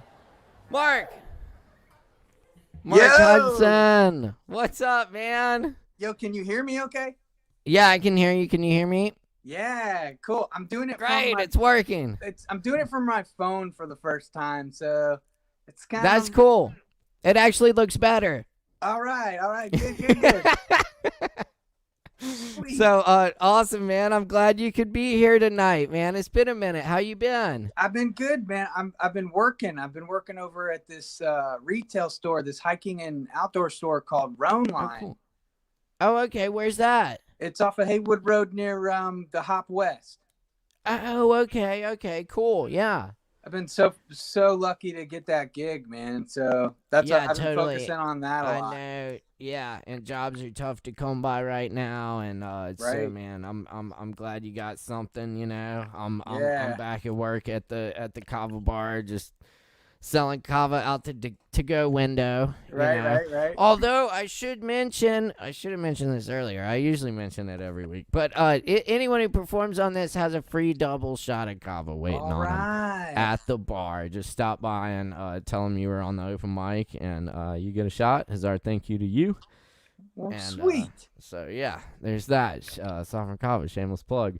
But anyway, no, that's great, man. So that's what you've been up to. You've been working, selling hiking gear and whatnot, which hopefully is good business, man. I know a lot of people are like our last performer just got into hiking like during all of this, you know. Well, we do a lot of online. So like a lot of people are getting into that nowadays, you know. It's great. Like a lot of our business is coming from online from around the country. So I can only allow 5 people max in the store, and I'm cleaning a bunch and sanitizing everything. Yep. So that's good, keeping it safe. Yeah, got to. Got to, man. Yeah, I feel you. Same over at Sovereign, man. We are just, doing all kinds of shit. It's crazy. Yeah. A lot of this. Oh, yes. All the time. But that's great. Yeah, the hiking thing. I mean, the downside is some of the trails are starting to get a little clogged up, but it's good to see people getting out and appreciating nature, And, totally. It's really important right now. Yeah, definitely. Well, that's cool, man. You've been finding any time to work on new material and stuff. I know you're always trying out new stuff. I've been focusing a lot more on haiku, dude. Oh shit! So I love them haiku. I'm putting together a volume, so we'll see what it turns into. But I'm gonna share a lot of those excellent. Tonight. Very good. Yeah. Cool. Well, I look forward to that coming out, and I look forward to hearing some of that tonight. So I'll turn it over to you, man. You lay those haiku on us. Sounds good. Yeah, thanks again for being here, Mark. Y'all give it up one more time. Mark Hudson.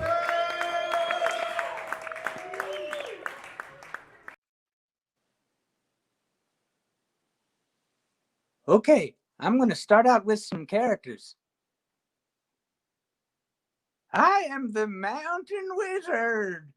I drink moonshine and I cast some spells. I also sell crystals out of a booth in my front yard. I got to do a little side hustle all this time. Right now, I got some palindromes that are also doubling as my new spells. Nose now. Ooh, we won swank.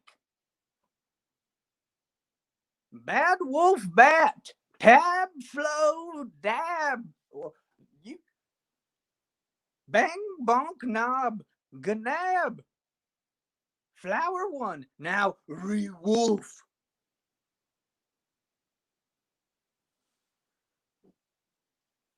Okay, now on to the haikus.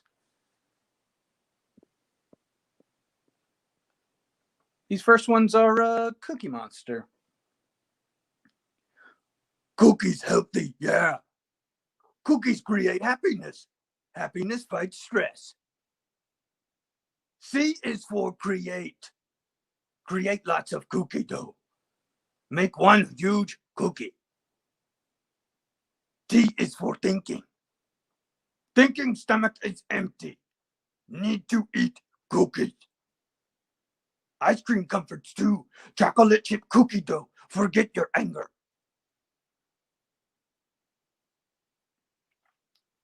Fresh catches for meals. Many have plastic inside. Oh, plastic. Delish. Patience is tested. How else will it be strengthened in situations? Each leader needs weed. You fucks need to chill on war. Also, the eating. Remember, forget. Being selective can help. Sanity, control. The smells are subtle. I change with the pheromones. Am I in control? Control emotions. Invest in a punching bag. Find your right outlet. Proper courtesy. Check your fucking abrasion or choke on something. Remember lessons. It is a difficult task. Brain is not thinking. Color outside lines. Stop trying to box me in. I will get it done. Psychological. Focus on your perspective. Perspective can shift. Bite your fucking tongue. Battles will be over soon. No need for bloodshed. Harmony is craved. Puzzle pieces fitting best. The right chord is struck. Visceral, verbose, tumid, turgid, tyranny, accumulating. Surround yourself with what best mirrors your heart's place. Reflections to share. Genesis chamber. Holographic imaging. Metamorphosis. Future shit is now. The moment is always gone. How are you feeling? Emotional state burns the memory inside. Endorphins shape us. Coal mine canary. The bird has a gas mask on? Good luck with the coal. Living in bubbles. Bubbles of fucking plastic. More plastic now. Great. Tone and pace can burn. Sizzle ego to the bone. Use words as weapons. And these last ones are from good old Meatwad from Aqua Teen Hunger Force. Meatwad just wants fun. No drama from your mama. Hits, good times, oldies. Hey, people, just be cool. Instead of guns, get some weed. Peace, love, and chill. We need to party. Weed for everyone, always. I will be hot dogs.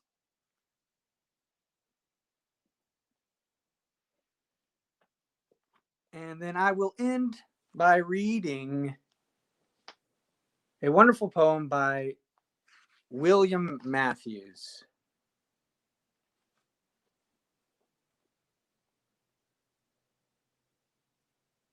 Black key, white key. No, that's wrong. It's all tactile. It's not the information of each struck key we love, but how the mind and leavened heart travel by information.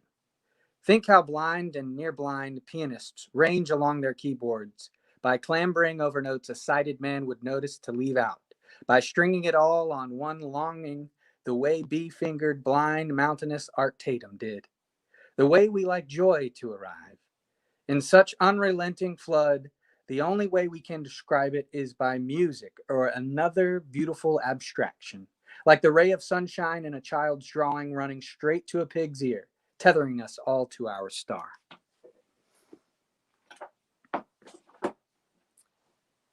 And that's it. That's all I got this evening.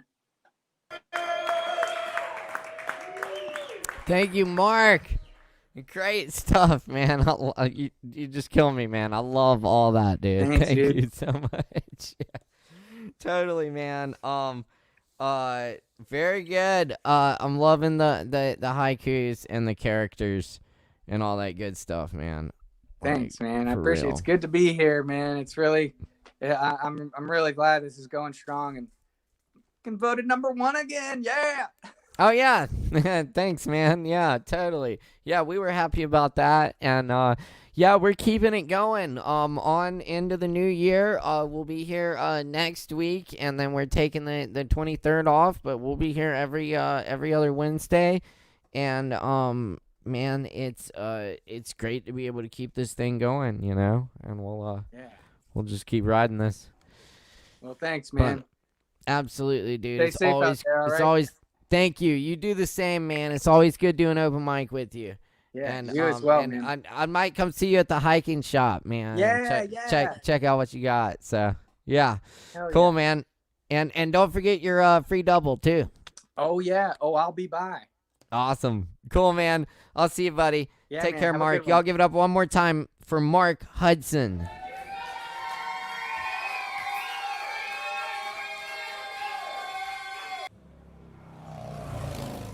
Oh yes, we're getting into it. We're into it. We're getting into that that late hour of the evening. I love sitting back on Wednesday nights and listening to these fine poets and other performers. It was so good having Brit Washburn on the show tonight, our featured poet. And I want to remind everyone to check out her book from Wet Cement Press. Which you can buy right there at that link. Holidays are coming up. Makes a good gift. Check it out. Thank you again to Brit. And thank you to all our performers tonight. It's been such a fabulous night. We still have a couple more performers left for you, so keep it locked here at Poetry Open Mic Asheville, live on Facebook and YouTube every single Wednesday night. Thanks to Sovereign Kava, our sponsor. Thanks to our technical director, Morgan Beissert. Our theme music is by the Lactones. Shout out to my boys. And anyway, we have another incredible Asheville poet on the mic tonight. Justin Blackburn's here with us. He's up next. And then we got Emilio after that. Yeah, Justin's one of those performers who's always blowing me away, man. I saw him at like the first open mic that I was going to here in Asheville at Firestorm, and he just blew me away. So I've always kept up with him and gotten to be friends with him over the years, and it's great to have him on the show tonight. So, y'all, wherever you're at home or standing outside the Kava bar, you're still outside the Kava bar? Damn. Anyway, much love to the homies down there. Wherever you are, jump up and down, scream and shout, turn around, and make a whole bunch of noise for Justin Blackburn.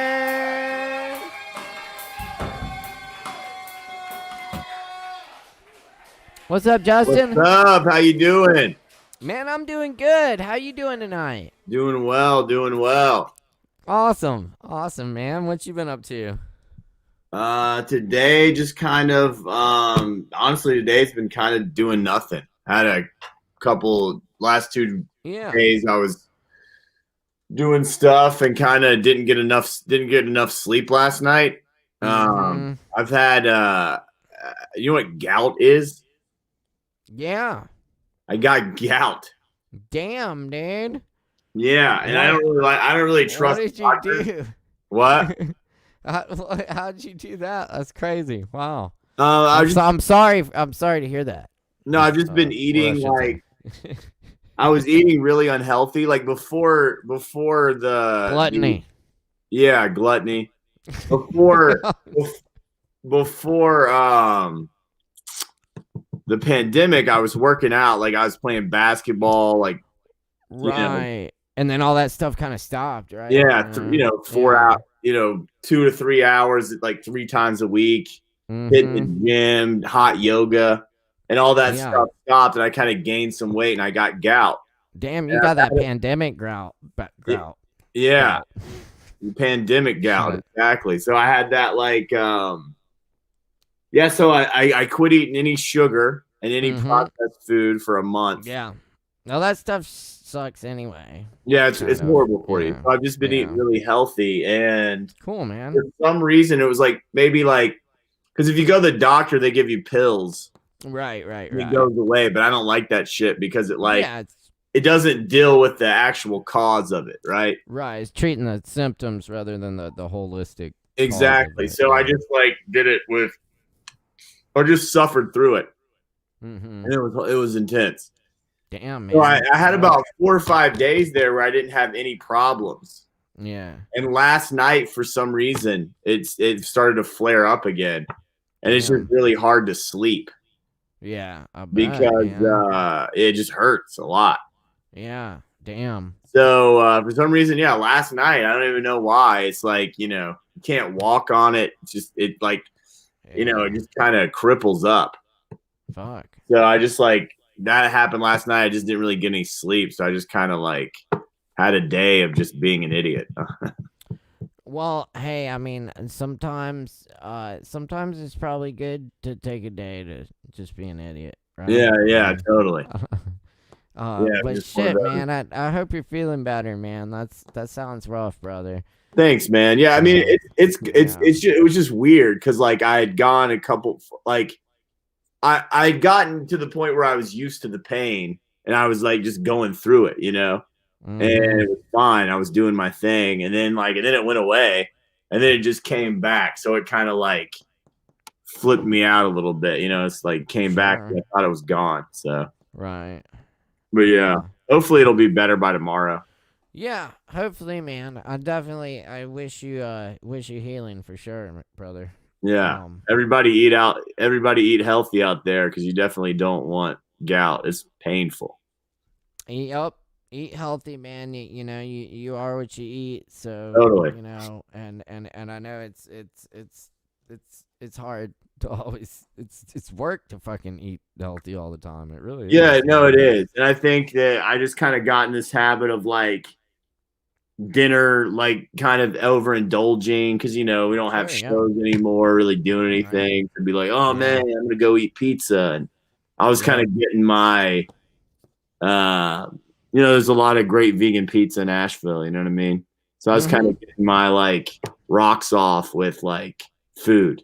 Yeah. And the gout was fuck you. And it was I'm going to make your life really bad for a little while. Bummer, man. Yeah. Jeez. Well, shit, dude.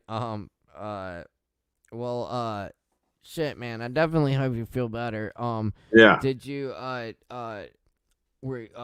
were you able to bring any poems or I got a book. I was gonna read a little from the novel. Oh, the novel parts of the novel. Very good. See, Justin, for our viewers out there, if you don't know Justin, he's does all sorts of things, not just poetry, but stand-up comedy and I'll do that next time. Novel writing. Oh yeah, no, that's fine. You do. I love all of what you what you do.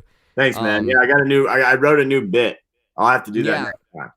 Oh yeah, sure. I think I first was introduced to you as a poet, like I mentioned earlier. I think Firestorm. Yeah, remember the old Firestorm open mics? Yeah, those were crazy, man. Those were awesome. Yeah, and I always had a great time. I would go to those whenever they had them, and I always remember seeing you up there. I don't even think you lived in Asheville at the time. Maybe I did. I would come up for yeah. But comedy was always kind of a part of your act, Whether I always felt like poetry. When I first got into poetry, I was kind of psychotic and insane and nuts and all over the place, and I thought it was boring. Not the page poet, but the reading poet. Right. And I thought slam was kind of the same format. I was I wasn't emotionally mature enough to understand slam when I was 20, right? Sure, yeah. So I just kind of made fun of it, and I made fun of poetry. So I would always kind of make fun of shit. Yeah. Yeah. Totally. I was just kind of a dick.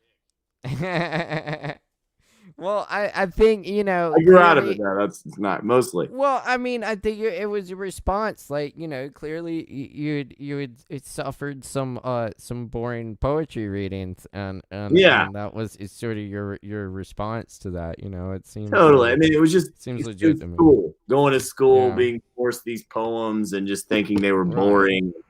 You know, when I started to read like the Beats and people like that after I got out of college, because like when I was in college, I never read shit because I hated reading.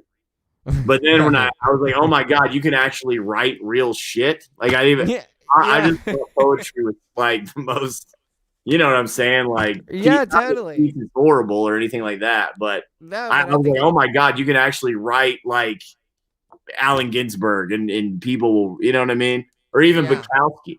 It was like, wow, I had no idea. Yeah, totally. It's like a whole world out there. I think a lot of people have been turned off to totally poetry. Like totally, I think people think it's like, oh, you're a poet. Oh, that's boring, right? And they make fun of it on. I did a show with Moody and CP Mays, and they were talking about like about not boring poets. Totally, they're amazing. And this was like the other night, and they were talking about how like you know, the poets should be like rock stars, and poets should be, you know, all that kind of stuff. But it's like, if you ask the average person, like, you know, what's the poem, what's slam poetry? They'll say, oh, I've heard this a bunch, like Jump 21. Remember a street Jump 21? You know what I'm talking about? Yeah. Where Jonah Hill just makes fun of slam poetry. You know, it's like the people like they think it's stupid, and then it's like the written word page is boring, you know. Yeah. So there's an attitude, and maybe I think partially it's a little bit of a U.S. thing too, like with the culture here. Because I noticed when I traveled around Europe a little bit, when I would go places and people would ask what you do, you know, as you do, I would say I'm a poet, and in Europe, people would be like, "Oh, cool," you know. In the U.S., when I tell people I'm a poet, they're like, "Oh, but what do you really do?" Exactly. You know, it's like, God, that's my main thing. Okay. Like, yeah, exactly. That's hilarious. Yeah, that is America. Right? That's America for capitalist America. They're like, oh, so you're a loser, is what you're telling me. Yeah, so basically, is what you're telling me. Yeah. Yeah, I get that. Oh, you're a poet. What is that? Like, I even had you're right. You've got. I had somebody make fun of me about that a couple months ago. Actually. Oh yeah. It was a dude I knew. He was like making fun of me for being a slam poet. I was like, then he asked me to be on his podcast. I was like, fuck you, man. After he made fun of you, it's like, yeah, shit on my hopes and dreams, and then invite me on your show. Cool. Yeah, exactly. Oh man, that's great.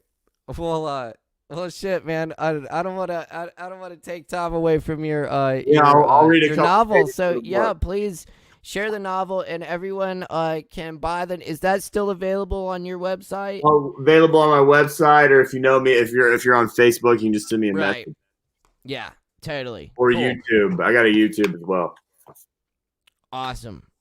All right, y'all give it up for Justin Blackburn.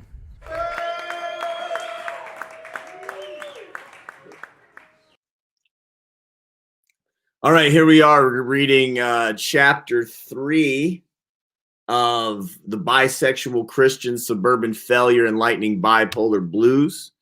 And in this chapter, the main character has just escaped the mental institution, and he's a fugitive. And hey, Barbara, hope you're doing awesome. And he's escaped the mental institution. And thanks, Morgan. I appreciate that. Things are coming up. Oh, thank you. That's awesome. The characters escape the mental institution, and he's running free, and he's like kind of lost out in the middle where this mental institution is. And he's got a phone, but he doesn't have any car, so he's calling people to pick him up. Here we go. Hello, James. Last option. Thank God. Can you please pick me up? Who's this? Damn, he deleted me from his contacts. I got a new phone. People forever deleting me. Facebook, Twitter, Tumblr, Life. Hurts. Brian Willerman? Oh, hey. James replies from the ground, definitely not jumping for joy. I need my Call of Duty Black Ops 2 back. I tried playing. Freaked me out. I don't get off killing digital beings no matter what they do in a digital world. James and I hooked up for a bit. I always did my best to find interest in what my partner digs, and James digs Call of Duty. When Black Ops 4 came out, he ignored everything for weeks. I'm talking job, bills, hygiene. When he finally beat it, he ran to his boyfriend's pad to celebrate to find his boyfriend's new boyfriend.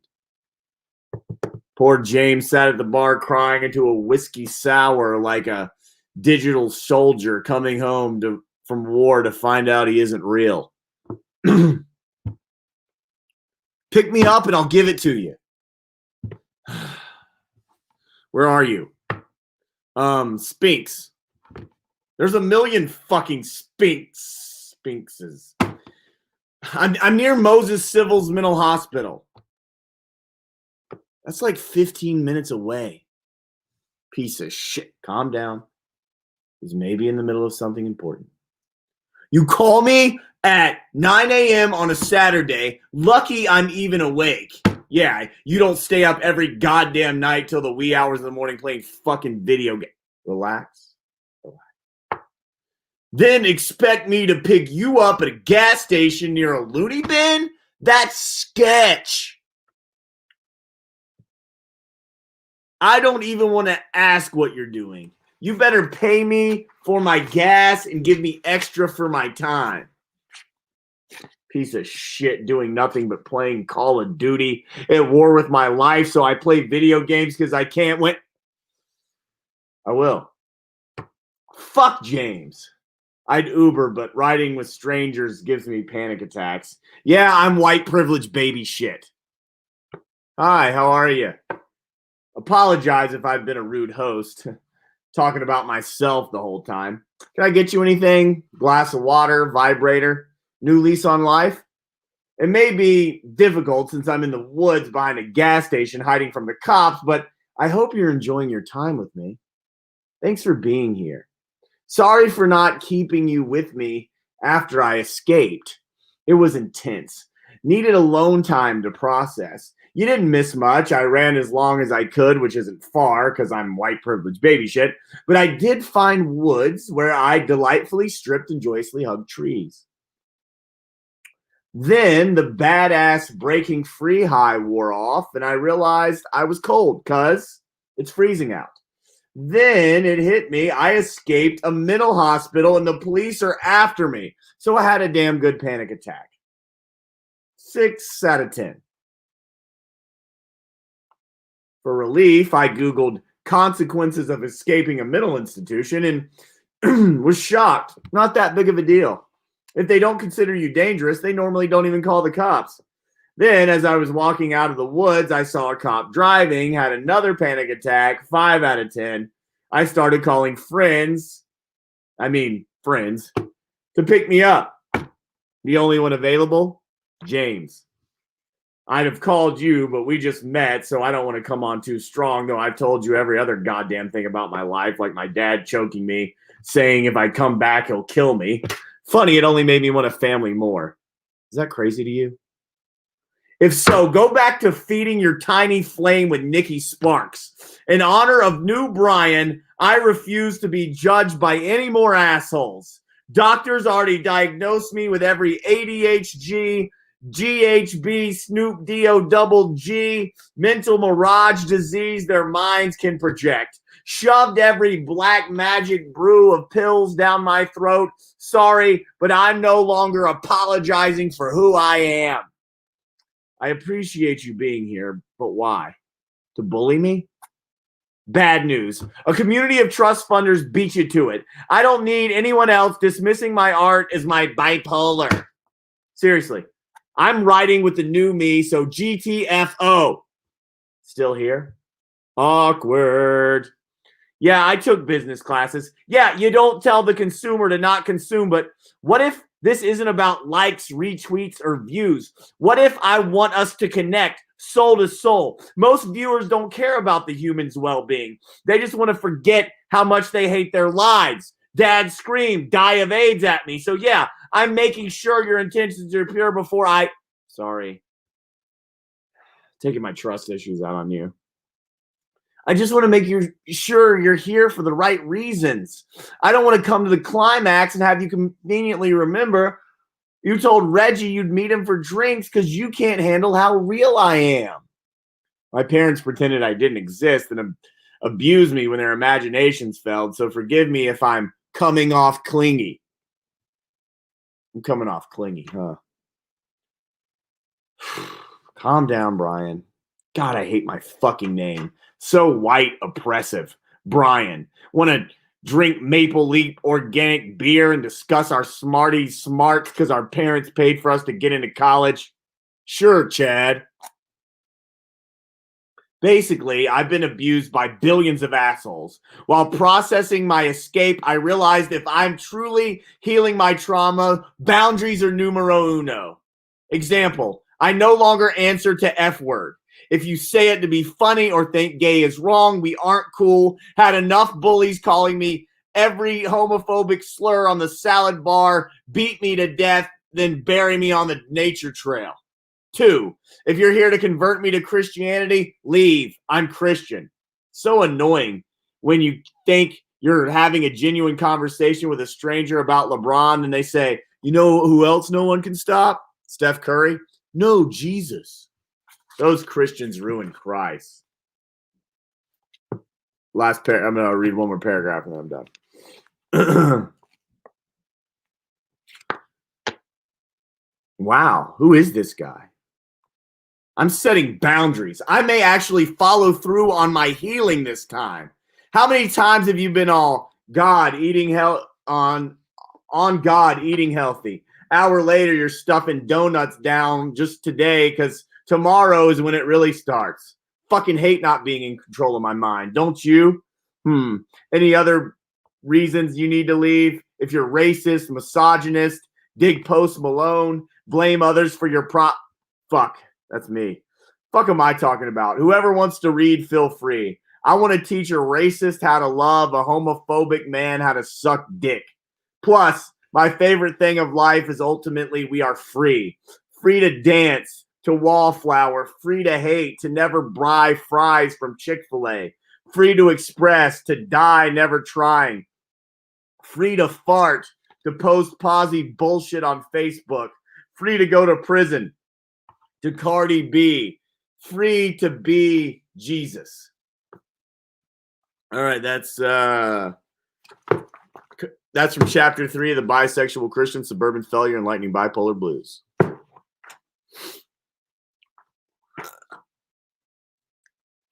Thank you. Yes, indeed. And thank you, Justin. Great stuff, man. Yeah, I really like that chapter in particular, man. That was just like hilarious and beautiful and soul-wrenching all at the same time, man. Thanks, man. I think I'm going to go read it on Facebook Live. Yeah, cool. Very good. Yeah. Do it. That inspires me. Yeah. Cool, man. I love it. Oh, yeah, man. Always a pleasure. Thanks for having me. Thanks for hosting it. Absolutely. I know shit's going bad with the COVID again, but hopefully we can get the vaccine going and be able to do this live again, because that was always a blast, as this is a blast too. But I love and appreciate you, man. You have a great one. I hear it, man. Love you too, Justin. Thanks a lot. Y'all give it up for Justin one more time. Justin Blackburn, y'all. See you, Justin. Yes, indeed. And go and check out Justin Blackburn's Facebook and YouTube and all that good stuff. And check out what the poet is up to. Man of many talents. Anyway, Thank you, Justin. We got Emilia Maldonado up next. I think. Do we have Chase? If anyone else wants to join in tonight, we do have a spot or two left. So follow that StreamYard link. I think we got some comments here. All right. Comment music. Yes, indeed. Cool. There's still comments all the way back from Mark. I don't even think we got to. And comments for all these performers here. But I'll take a minute to mention our sponsor, Sovereign Kava, who is open for cashless to-go orders.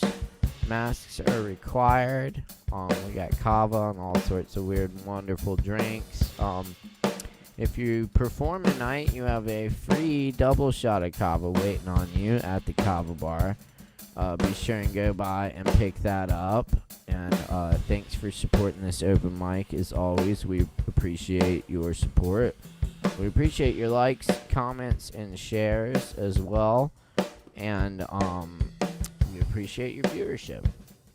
Again, my name's Caleb Beissert. It's a pleasure to be your host each and every Wednesday night here, coming at you live from Asheville. And you know it. Keep it locked. Poetry Open Mic, Asheville. All right. Where's our performers at? Do we have Emilio or Chase, maybe? Be great to hear from Chase. It always is. Anyway. Cool. Let's get them tuned in here. I'll take another minute to, if you're here in Asheville, be sure and check out the noise ordinance and voice your input on that if you have any. I think it's pretty absurd to charge venues to have live music. I don't think the city should be doing that. Anyway, so check that out. Noise ordinance revisions here in Asheville. Big deal. Voice your input. Check it out. Get involved.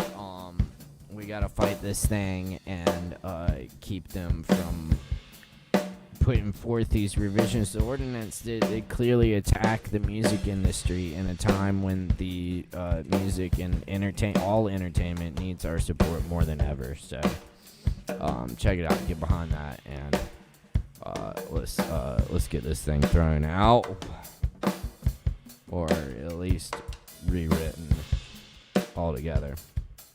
Anyway, thanks again to our featured poet tonight, Brit Washburn. You can buy her book at wetcementpress.com. Check it out, y'all. And of course, you can catch us here every Wednesday night for more poetry open mic Asheville. Alright, I'll read a poem then, and then we can close it out.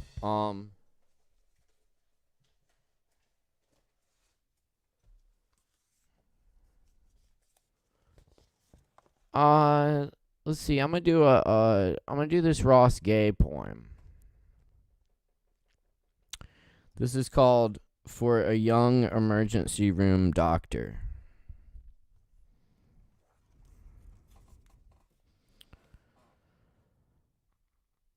Although this prayer should first dress the dead boy's wounds, 9 gunshots in and out, the spine pierced and wrecked enough to twist a head's dangle backwards.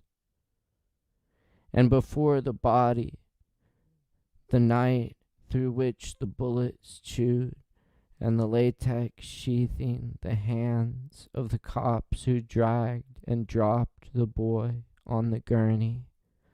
Last touch of this world gloved, and the heart's dirge, dwindling lament for spilled blood, lost love too, for the blankets of light wrapping him, jeweling the viscous liquid, slicking his lips.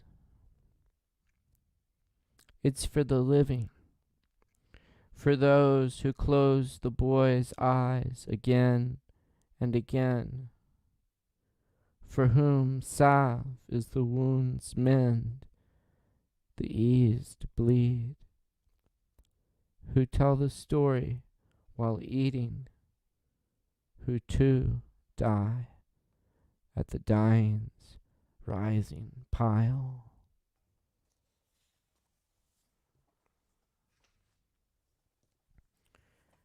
And this is one I translated from the Spanish of Federico Garcia Lorca.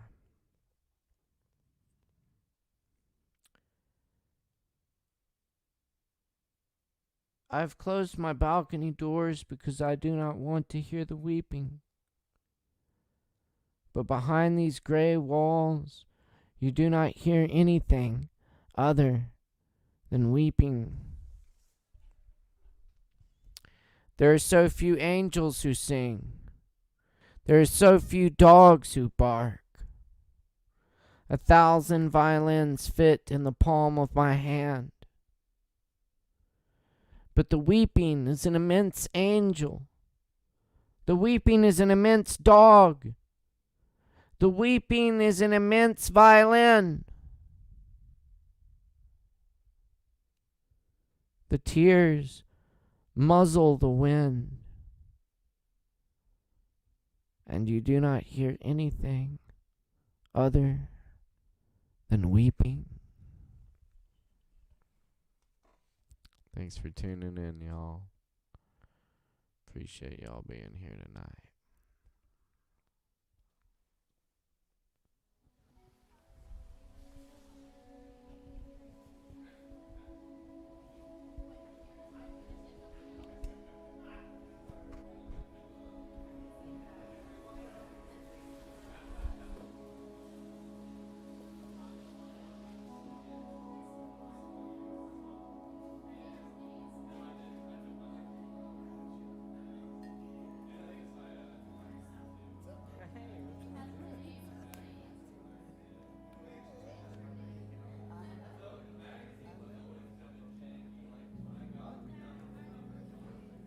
All right. Very good. I think we got Emilio connected here. We'll bring on Emilio. Oh, I didn't see. Did we have Che? Nothing. Okay, no worries. Hopefully, if they didn't make it tonight, hopefully we'll get them next time. But certainly appreciate everyone who did perform tonight, and we invite everyone to join us here every Wednesday night for more open micers, and join the open mic yourself. Sign up in the Poetry Open Mic ASHEViLLE group and to reserve a spot, and they will also post the links on Wednesday nights for the performers. Anyway, let's get connected here to Chicago. Our good friend in Chicago, friend of ours, friend of the open mic, Emilia Maldonado. Y'all gonna have to make some fucking noise. Give it up! Give it up! Give it up!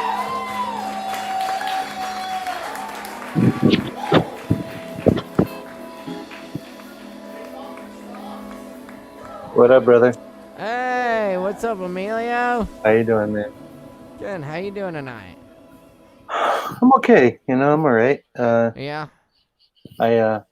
Sorry to hear Justin's going through that gout, man. That's jeez, that's man, some painful shit. That's some ancient malady shit right there. Yeah, I know, man. Some fucking medieval fucking diseases. Man. Yeah, man. He got that pandemic gout, though. That's that. Woo. Yeah. I mean,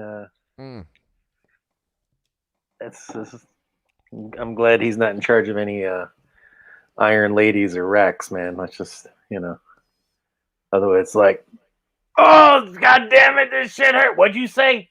Devil worshiper. Rack him up.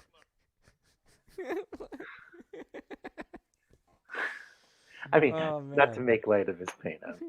Yeah, right. I know. I don't mean it like that. I don't mean it like that. That's some fucking horrible shit. No, definitely. We wish him healing and all, but goddamn. Yeah. What you been up to, man?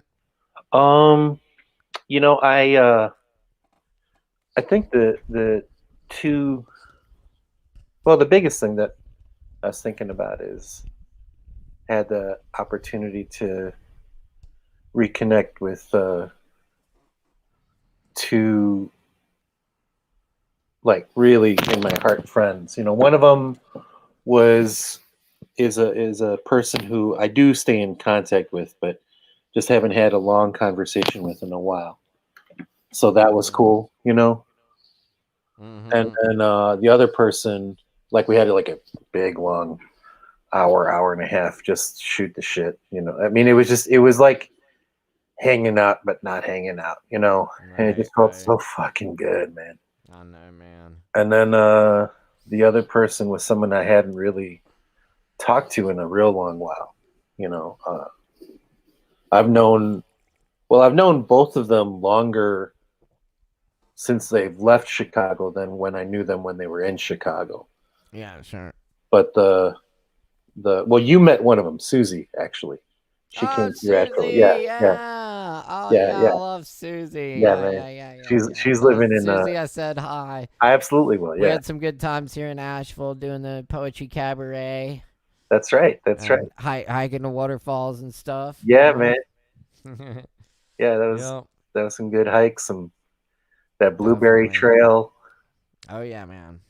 But yeah, man, that waterfall, and just out of a fucking Coen Brothers movie, seeing, you know, a whole gaggle of topless young ladies, just all it was missing was them singing some bluegrass, and or some gospel spirituals, and I would have been looking for John Turturro, man. Your Asheville experience, man. Yeah, man. You know, I don't come through that often, but I pack it in. Yeah. You know, like, I get. No, this is true. We hiked out to a waterfall. We get to the waterfall, and there's just like 8 naked women just hanging out. It's cool. It's cool. Yeah, right. But now there's this they're doing this fucking noise ordinance in Asheville. Yeah, I heard you say something about it, so I wanted you to talk some more about that. They're trying to push this through, you know. So we'll see. People are speaking up about it now that my experience in Chicago, when you hear something like that, it's almost always run by, it's like it's point person. There's a point person. There's always a person who, like, packages it for a council member, an alderman, a representative, or whatever. It's rarely completely out of, like, a public official's, you know, they might have been in church and the pastor brought it up. Yeah. But most typically in Chicago, when you hear something like that, especially a noise ordinance, which is so much about, hey, you who live here, you need to change because I'm coming in and I don't like it no more. Mm-hmm. So usually what that is, the fucking rat you want to find is it doesn't take much digging, and it's almost always a developer or like a group of but see, the thing is, then you can take the fight directly to them and say, who the fuck are you? You're not even trying to make things better. You're not trying to make things better. You're trying to make property more valuable. You're trying, and you don't care about the people who live here. Right. You're not even trying to help the homeowners here. You're coming in and trying to make this empty land or these houses you already own go up in price so you can fuck over people more. Well, so the gentrification is just out of control here, and it's and I think it's evident in the language of the ordinance. If you read it, I mean, it's clearly, it attacks the music industry. Yeah. While it paves the way for the construction equipment to to build the hotels and the condos and I'm all that you, shit. I mean, under this ordinance, you can operate a jackhammer at 7 a.m. Yeah. But you can't have a band play in your bar after 10 o'clock at night. Like I'm telling you, absurd. Like you find the people who really, because that's just it. Then you can go after them, and it's almost easier because they don't have Asheville's best interest at heart. Even if they can talk a good game, because then the other thing is like you can go, that's the motherfucker. Fuck that shit. This isn't about improving quality of life. This is about this motherfucker hosed you guys, you elected officials, to get this brought up as an ordinance. And even maybe like, hey, who went on a fishing trip, or who did he take to the strip clubs, and embarrass some officials for even putting that shit up there. There's this neighborhood in Chicago that it was one of the like hugest concentrations of just people, and it has now been gentrified after like decades of kind of fighting it, but it was for a long time a very mixed Latino neighborhood. So it was like Puerto Ricans, Mexicans, and a lot of others, but it was mostly Puerto Ricans and Mexicans. All right, and it was coveted because of proximity to public transit and an already gentrified neighborhood that had also been poor and working class. So it's like you can see the lines of gentrification and all that. But anyhow, when the people were first trying to pull shit like that, it was this fake community group that was literally one man. Interesting. Yeah. It was one guy. Yeah. It was one guy, but he was trying to push it as like concerned neighbors of Logan Square or Logan Square, That's how they put. That's the same thing here. They're like, oh, we talked to all these residents and stuff, and I'm like, find out who the people pushing. I'm telling you, that's one of the ways you can go after that, man. Like you see, they're going after that neighborhood. I mean, I think, and a lot of what it comes down to with these noise ordinances is that they're opening the door for discrimination. Oh hell yeah! Of course. I mean that's what these are ultimately going to end up being used for. Right. It's not going to harass people and fuck with people. Like if your muffler on your car is broken, or you're bumping some music late because that's what you do. But nobody is going to go after. Oh yeah, no. I mean, and that shit's been documented about like how to use available ordinances to fuck with people, to get them to move out, to make it impossible for them to afford living there, all that shit. But I mean, they're not going to be busting the Airbnb of like, 60-year-old fucking frat boys rocking out to Jimmy Buffett, and like puking off the back balcony. Copper's going to come by and say, hey boys, keep it down. Chuckle, chuckle. Let me get a free cigar. Thanks. And go fuck off, man. Nah, no. So the first time this dude got organized, right?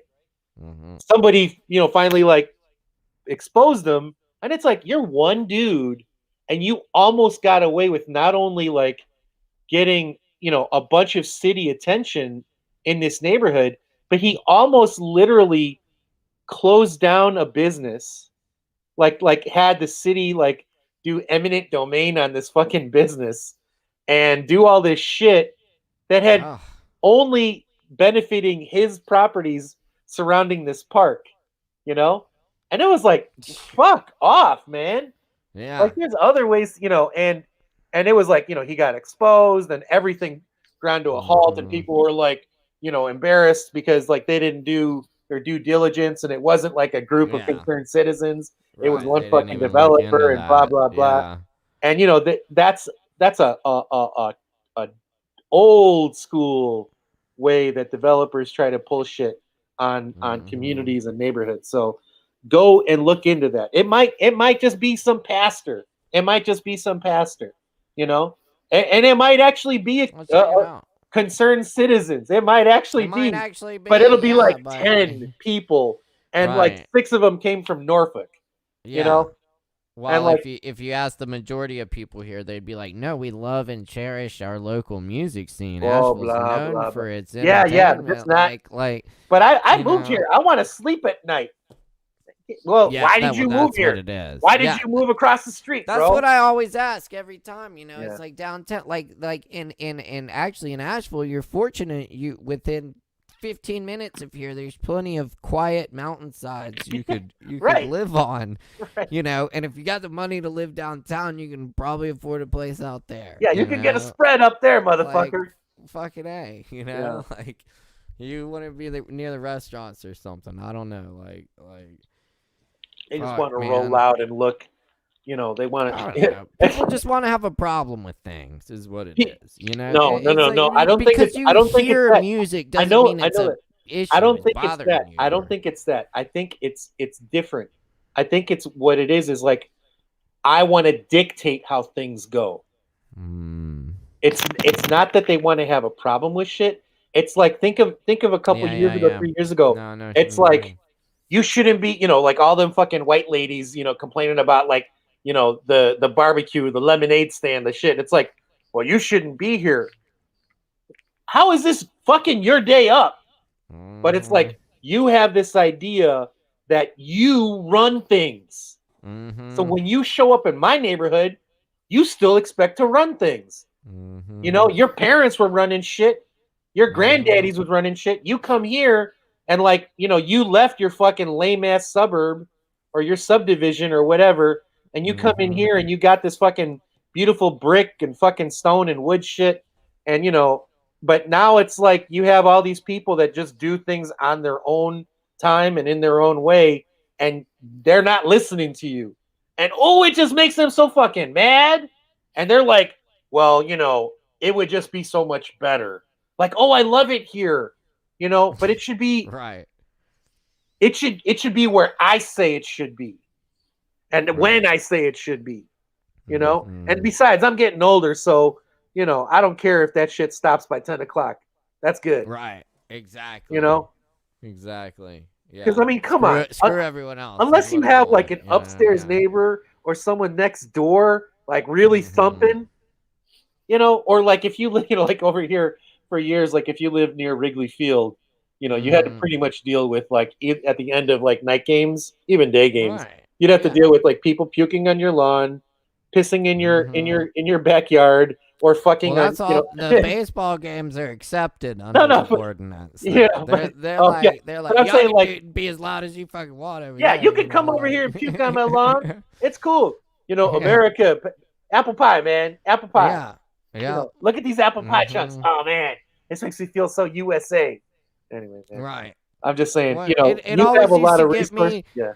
Like the same neighbor who will like call the cops on me for practicing drums or something, will be out there at fucking 6 o'clock on a Saturday blasting the lawnmower. Or, right. Because it's like I'd much rather hear music than that shit. It's what I want. Exactly. Yeah. But that's it exactly. Yeah. It's like no, but you're not doing what I want, and I should get. I mean, think about it. Like you're not doing things that I want. Instead of going over and knocking on your door and saying, "Hey, let's work this out." That always gets me too. I'm calling the law enforcement. I'm calling men with guns on you because you're. I mean, calling the police on noise. I know. I'm not. I mean, I'm not convincing you, but just like to think about the fucking mindset of like. I don't like you. Not that you're hearing people fighting and maybe someone might get violent. You're like, I'm a little worried. Is some domestic violence? Right. No. Or hey, man, I just don't want fights. Like, Joy, look at man, that fucking Joy's pissing me off. That fucking Joy, man. Exactly. That motherfucker's getting off, and you know what? Right now, I can barely hear his ass. Instead, he's almost louder than my refrigerator humming. That shit's wrong. Let me call fucking shotguns on this ass. And they're the same motherfuckers that will go on the neighborhood Facebook pages and they'll be like, well, I called the cops and they just didn't do anything. Because that's not what they're supposed to. but this person exactly. It's a that's the decent cop. person. I've had the cops come out plenty of times and been like, I don't see the problem here. It sounds really good. You guys have a band you're playing sometime soon? Like, you know, like that's it though. If you were a business, it's you were a business though, that'd be different. Because if you're a business, I have been at businesses too when the right. But when that happens, but what I mean is though, but when you have a business and you have a record of people calling cops on you, that fucks shit up for you the next time you're trying to renew your business license. Now it creates evidence that you're a bad neighbor, that you're a bad business person. At least that's how it runs in Chicago, man. Even though the asshole called the cops a bunch of times on you, like you were there for 10 years and they moved in next to the bar. No, that doesn't matter, like, man. Yeah, you that know, doesn't matter. That's almost a given that it's somebody who just showed up. Yeah, totally. You know, that's just like a fucking. I mean, that's literally. I mean, I'm talking about something in Chicago, right? A huge city. You're talking about Asheville. Yeah, it's totally. It's the same scenario, but it's the same scenario. Same shit, yeah. Yeah, it's the same fucking playbook. It's the same. You know, it's like literally like, hey man, do it everywhere. You know, look what I got in the mail. You know, hey, crybaby entitled neighbor. All right, fuck, looks like we gotta move, man. Looks like we gotta move. Shit, right? I was thinking about talking to the landlord about putting in a deck in his backyard, but I guess not. You know, shit, man. Because then the other thing is they complain to the landlord. You know, right. I'm just saying. Here's the link, by the way. Yeah. I complain about the noise ordinance. I'm saying I'm saying it to you to put it out to your friends and people because I know you got a lot of connections.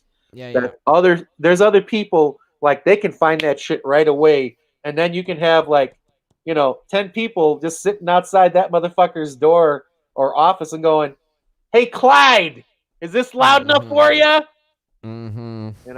Or some shit, because those people need to be confronted because they're not concerned neighbors. They're just assholes. Yeah. But it's just not cool. They're assholes. You're just not being. That's just not the way to run things. Cool, but you can call motherfuckers with guns on me. Right. Think about that. See, that's the thing when people think, oh, it's a bothersome, it's a nuisance. But when you break it down, what you're doing is you're setting up a system where they're going to send people with guns to your goddamn house for playing music, like, or your business. Right. It's not like a pastor came to the door like, hey, you know what? You didn't have no social worker come through. Like, and if people would just talk to each other, like, anyone ever want to come over and let me know, I'm like, like I'm probably gonna be like, oh, I'm sorry, I'll turn it down. Right. Hey man, I didn't realize you were trying to sleep or whatever. Right. Wednesday nights I like to do my gospel hour. Oh shit. Can I come over? Yeah, right. Like, man. Come over and hear the music. Shit, man. I got some excellent gospel records. Let's play that shit. But whatever. Just I hope you and yours can fight that shit, because when ordinances like that are allowed to get in, they're much harder to get rid of. Right. They're so easy to get in. Fight it in the first place. They're because then you, because politicians as a rule have no fucking backbone. They don't fight. They keep things going. They fight until they get in. And then it's like, hey man, ooh, this backstroke. And then something's hard to do. Something's going to take a lot of work or something, you get backing down and stuff. But best of luck to all y'all. And like I pointed out earlier, this if this passes, if this were around when I'd started this open mic, I heard you saying that. We wouldn't still have this open mic. I heard you saying, oh my God, minus $500 for every open mic, man. We didn't make that much back then. We would have been out of business in a minute, Right. So yeah. Anyway, But yeah, everyone check that out. There's that link. Emilio, what you been writing? You got some poems? What you got tonight, man? So, everything I got, well, yeah, a bunch of new stuff, all new stuff, and I might add in some older stuff. Awesome. But I Shit. haven't even read these things out loud yet. So. Oh wow, fresh poetry, new shit, man, hot off the press, dude. So, yeah. So we'll excellent. See how this, yeah. All right, I'm stoked about it, man. Yeah, me too. Cool. Like, yeah. Hey, hey, right. Do me a favor, please. Let's keep that title card up for a second. I need 10 seconds or so. Oh, I got Please. you. Yes, yes, indeed. If you could do like a little extendo title card. Poetry Open Mic Asheville, coming at you live from Asheville, North Carolina. Oh shit! Fuck. Hold on.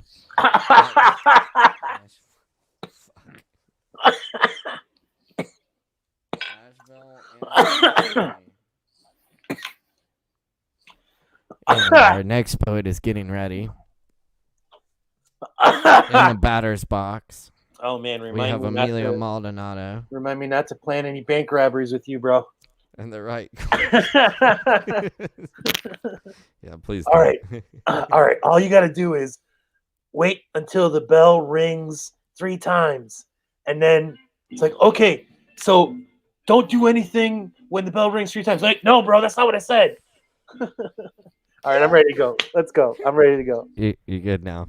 Yeah, I've cheated myself up. All right. Cool. We'll turn it over to Emilia Maldonado, y'all. There, everybody out there, jump up and down, scream and shout, make a whole bunch of noise for Look at this Emilia Maldonado. Asshole. Look at this fucking massive loss of hair. Oh, I have a request, but let's just keep it going. But I have a request for before the night's over, if possible. I'd like to see Mr. Morgan.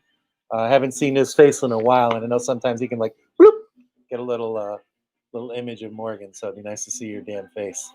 Big ups, big thank you for all you do, all the work you do behind the scenes, in front of the scenes, making the scenes, and massive appreciation for Justin and Kevin, Kelly and Rachel. I caught part of Brit's set at the beginning. Holy fuck. Definitely get it. Be picking up some books. Hey, listening to Haley's words was fantastic. I did get to go a shit show, even the few times that I've been there. So, hell yeah. All right. So here we go.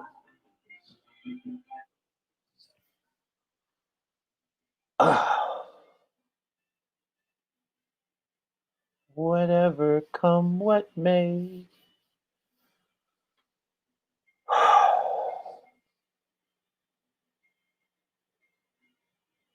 Whatever come what may. Fucking Billie Holiday, come what may.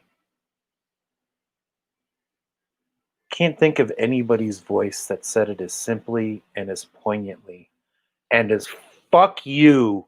I'm not getting romantic or nostalgic about her terrible heroin addiction or her awful abuse history, the fucking rapes, the humiliations, the physical abuse.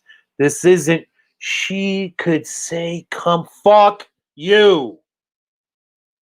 She just said those fucking lines in a way that cuts through my heart and comes out my balls.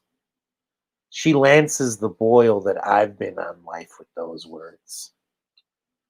Go to hell, come what may. Go to hell, you who don't know what it really means.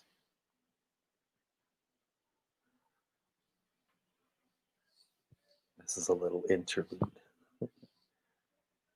Sometimes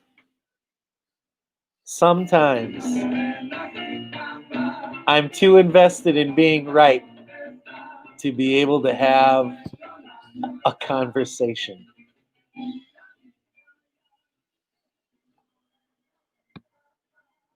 Corrido lágrimas.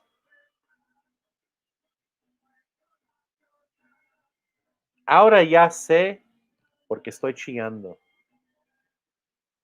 ¿Por qué lloro? Por el hombre que nunca fui, por los hombres que ya pasaron, por estar vivo, por estar vivo.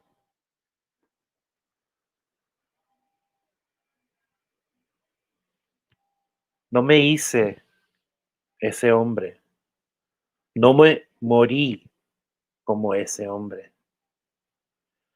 Lamento que ya no grito de día y de noche. Hasta ese día vivas. Ese día despiertas de este mundo. Ese mundo. Esas calles. Y huele. Huele a gabachos consentidos. Gritando, ¡fuck yeah! Y ni saben caminar en un cerro, despertar en la sierra. Calles planos, vidas planos. Nosotros también. Puro espejo y coraje. Lloro porque ya no me estoy emborrachando. Ya no me siento muy, ni tintán. Lloro por las manos que ya no están en mi cuerpo, en mi pecho, en mi barba, en mi bigote. Lloro por las manos que ya no están agarrándote, besándote. Lloro por las manos que ya no están en mi cuerpo, en mi pecho, en mi barba, en mi bigote. Lloro por las manos que ya no están agarrándote, besándote, haciendo el amor o echándonos unos chingazos de sudor. Lloro porque ya no puedo estar contigo, escuchando tus deseos, tus consejos,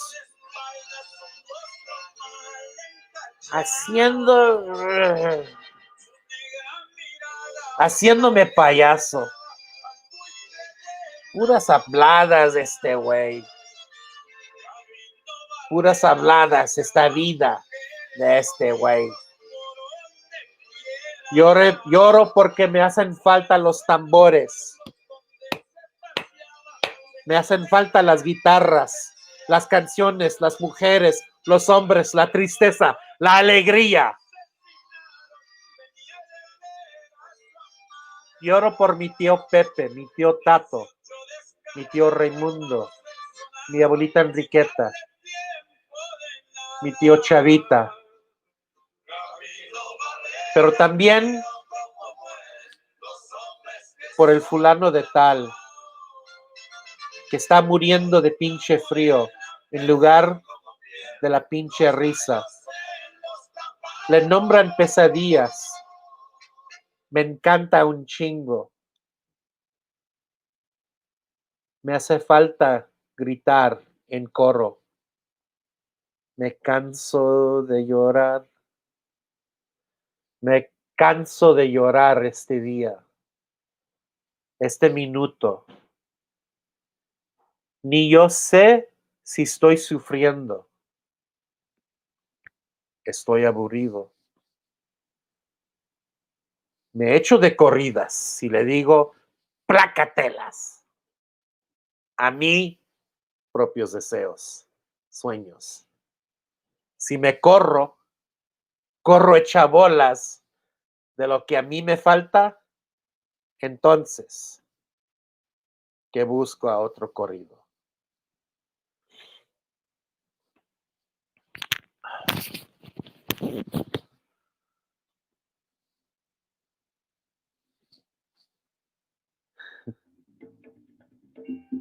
Hitting rock bottom appeals to me. Can't get any worse. It can only get better. This is another interlude. Kneeling on a dark night in the cold, being unseen by Hondas and Subarus and Audis. People walking their dog. It can only get better, right?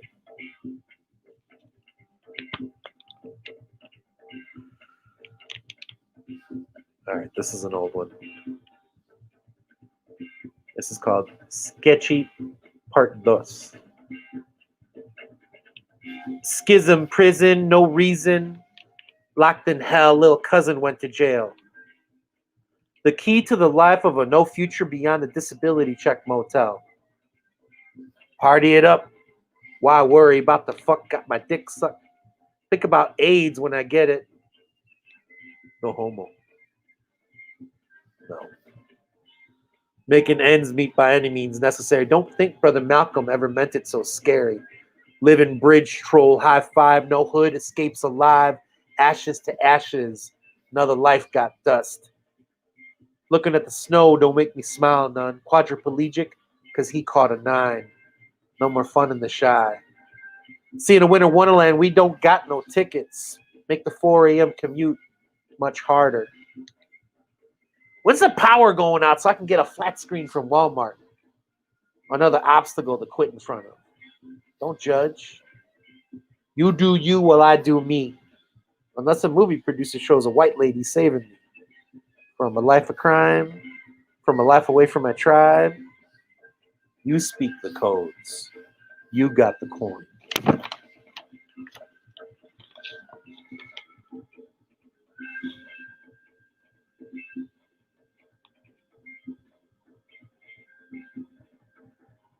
Tears.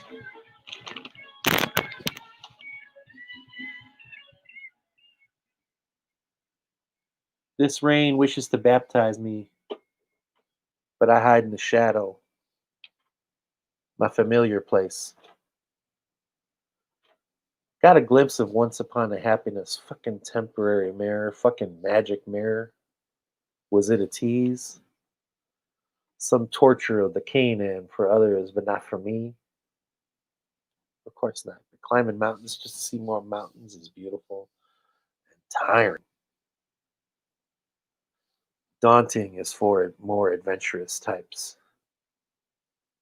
An old friend, the soft, easy smile. Hendrix, Otis, Bird. Somebody unplugged the jukebox in my chest. I want to carve all the rot out my soul, but that's too fucking poetic and easy. Gotta live with this pestilence. Put on a crown of posies or stuff lavender in my pockets. I'm whole. Both. Maybe I'll get used to the smell, save as back in the 70s, and Chicago smelled like hot alleys everywhere.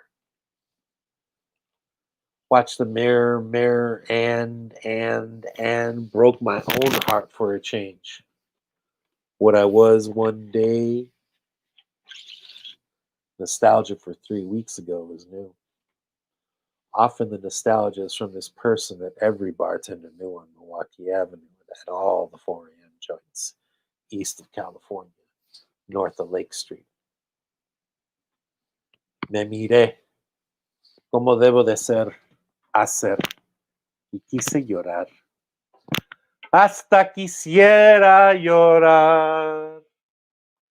Ay, mamá, llorar y dejarme caer en los brazos de cualquiera, en los brazos de cualquiera, en las piernas de cualquiera, en el cuerpo de mujer, mi tierra natal, el cuerpo de mujer, Domina mis sueños, mis memorias, mi imaginación. That's the taunt that stings freshest. Knee scrape, elbow scrape. The regular almost tastes like homemade cookies hurt that made me angrier than it hurt, that made me gasp, then relish the itch while it healed. Dancing that beginning S&M line between pulling a scab off and scratching the shit out of it. Imagination and memory. The taunt, because they're not real. They're never comfort. Not in the way that bourbon can be. That the quiet, almost embarrassed hairs on her thighs can be. Llorar y dejarme caer. Will anyone help me up? Pathetic is something that fits too well. Lord, Lord, Lord. Lord, Lord, Lord. Lord, Lord, Lord. Lord, Lord, Lord. Universe, universe, love. I yearn to earn the gifts I have that wait for me, the pain that I deserve. The whole, the whole. Mirrors filled with magic, filling lives with magic. Me first.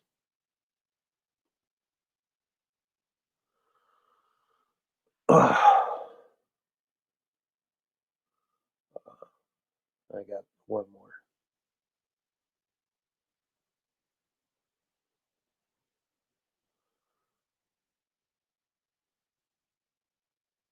This is, so I used to do this a lot more. They called them kind of like, remember like that whole kind of mashup DJ culture, that electro class shit and all that. So I was kind of inspired to do something similar with my poems. So I used to like hack them up and mix them up together a lot. So this is a kind of mashup poem. Hypercharged masterfully in different eyes. Gonna fuck somebody up, then fuck them or somebody next. White torture.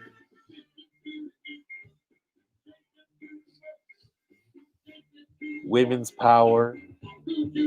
Biological imperative. Fuck that. About to eat out the stripper and I look over and smile at Nina. She is bartending and loving how dirty I am. It's about 30 minutes before she takes a turn at the stripper. It's about 7 years before we start taking cab rides home, breaking her wedding vows. Open.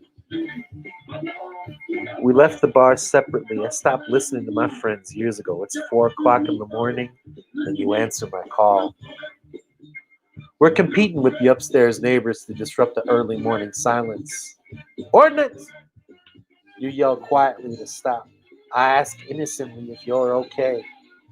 As you laugh and tremble, I wipe you off my chin. Too much booze makes my mouth go dry, but your lips are all right. I get us a drink. I'm smiling because soon it'll be my turn. Your eyes. I did it at the old Blue Note. On the floor, painted with the pool. I want to rub my chin whiskers on your belly, on your thighs, on that patch of bone and skin and stubbly hair. I want to fend all of them ladies on the bus and attract all of the women with your last night early this morning come. God damn, I love pussy. I'll wear a beard so I can carry you around on the way home. All right, that's that.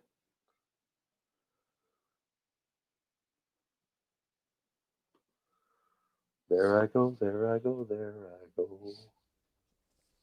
Dude, thank you, Emilio. Y'all give it up for Emilio.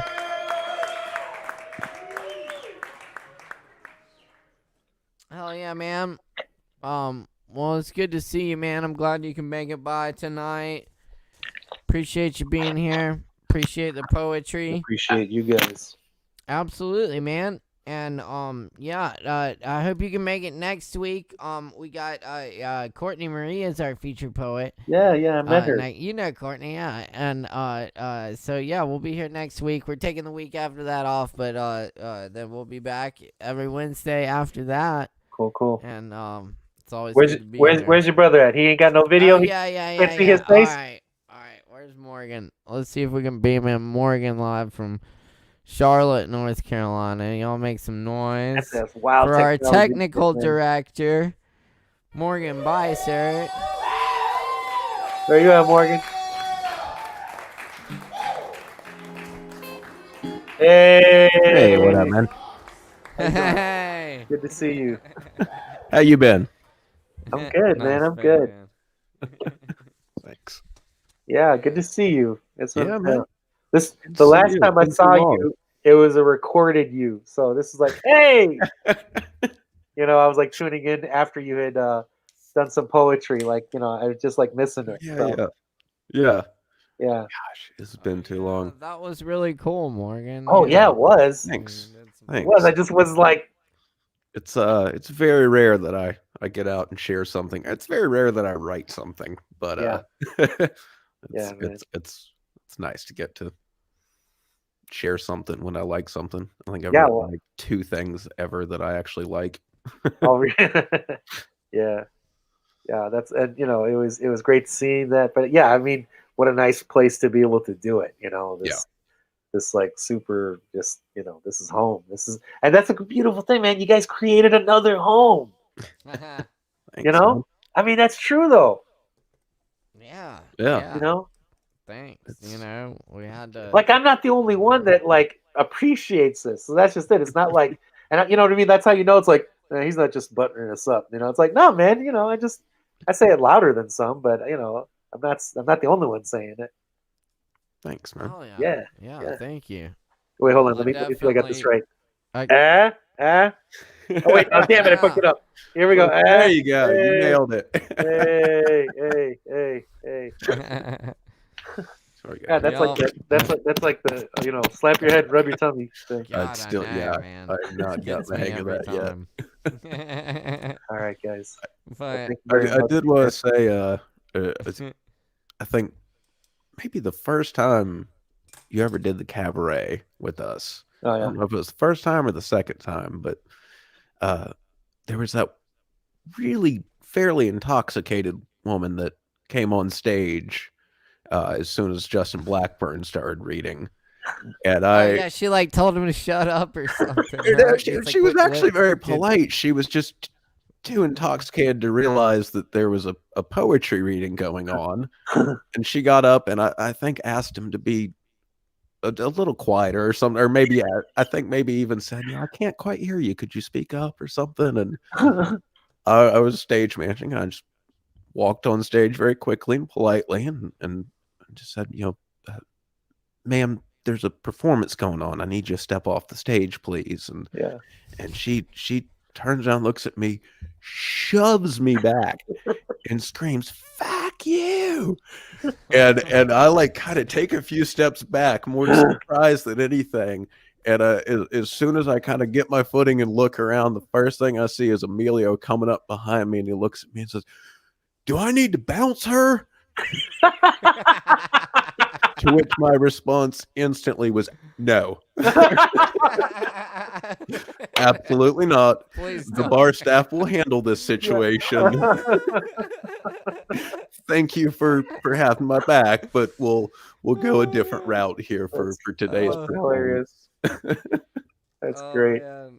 That was great. Yeah, everyone was like, "Fuck, no, it's not too loud." Yeah, get off. Justin was so bewildered. He was like, really? Like, we were all very perplexed. Like, no, dude, you're cool. She just walked on stage. Right, you're just kind of he's trying to sort of like roll with it and go. And the bar staff was immediately on top of it. So. Fortunately, it turned into just more of a good story than anything. But yeah.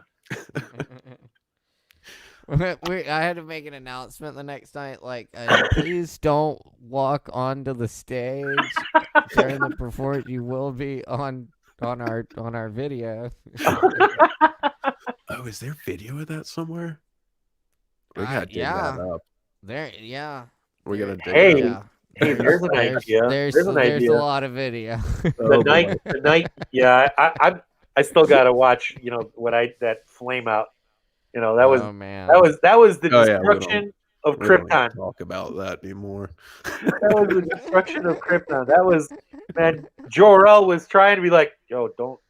Maybe you don't need to have all of them right now. Like, remember you're going back on.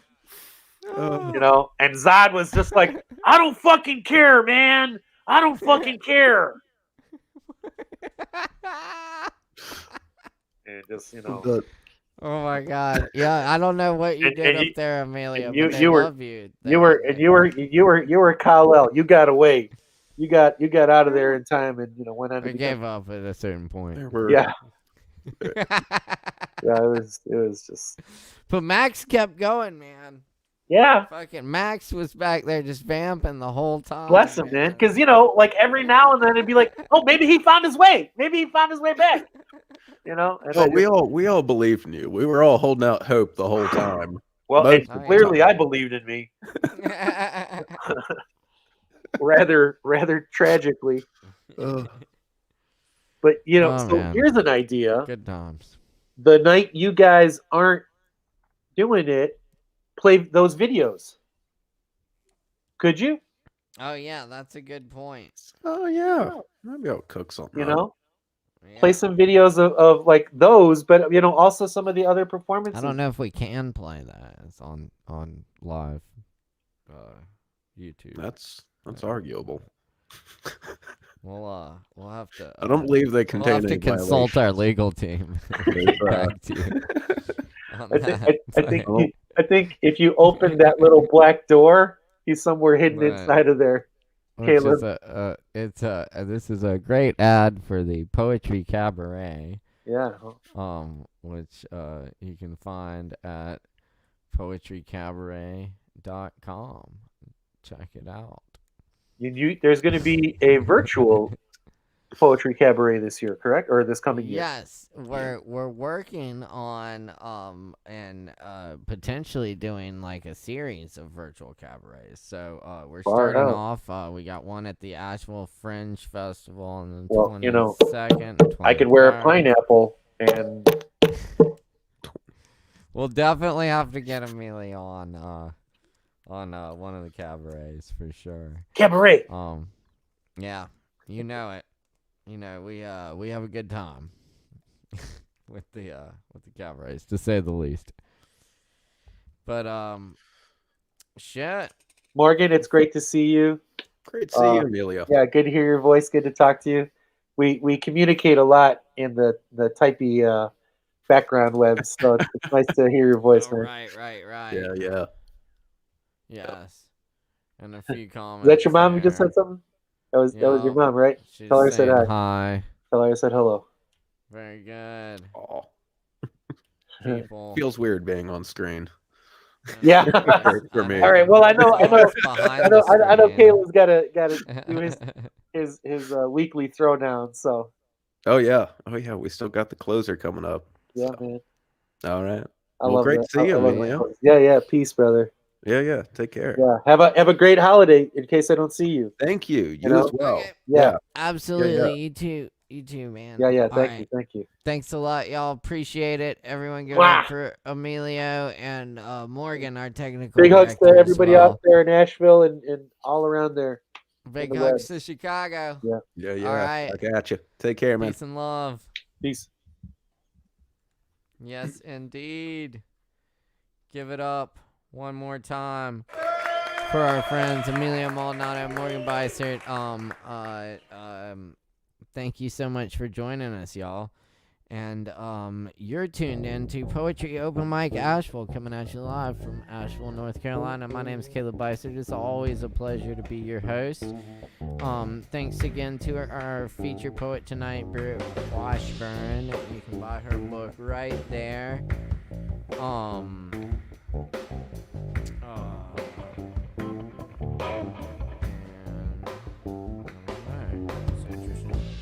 Anyway, a big shout out to all our people down at the Kava bar. If you're still tuned in there, thank you so much for tuning in. We love the Kava bar. Sovereign Kava is our sponsor. That's been our home for 10 years now, and we encourage you to support them and go by there and grab some Kava from the to-go window there. Just be sure to wear a mask. Also, if you perform tonight, you got a free double shot waiting on you at the bar. Go check that out. Well, I'm going to lay a few more poems on you before we get out of here. Be sure and tune in next week. Courtney Marie is our featured poet, and we'll have another great show for you that night as well.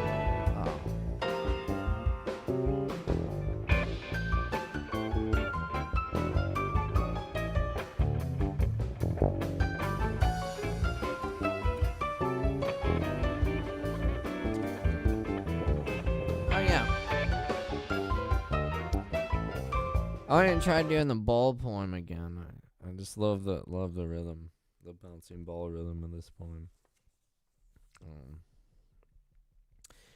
This is an old John Berryman poem. The ball poem.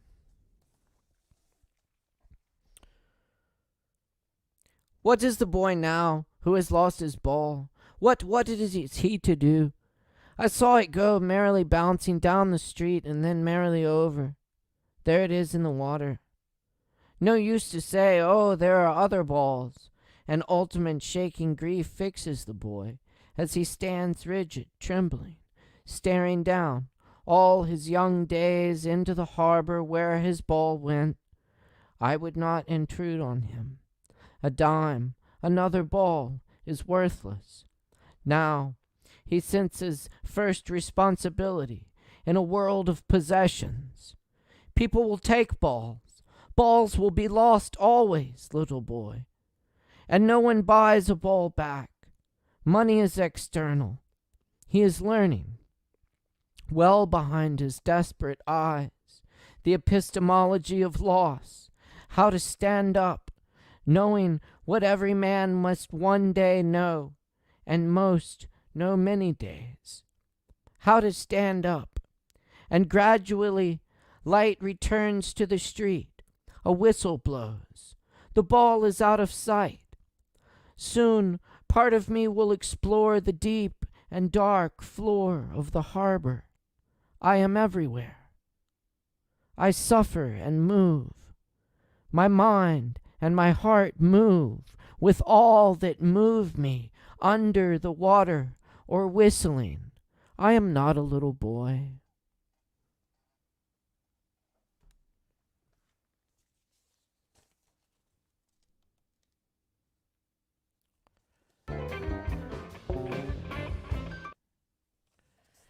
To see again. These are a few original poems. Thanks for joining us tonight.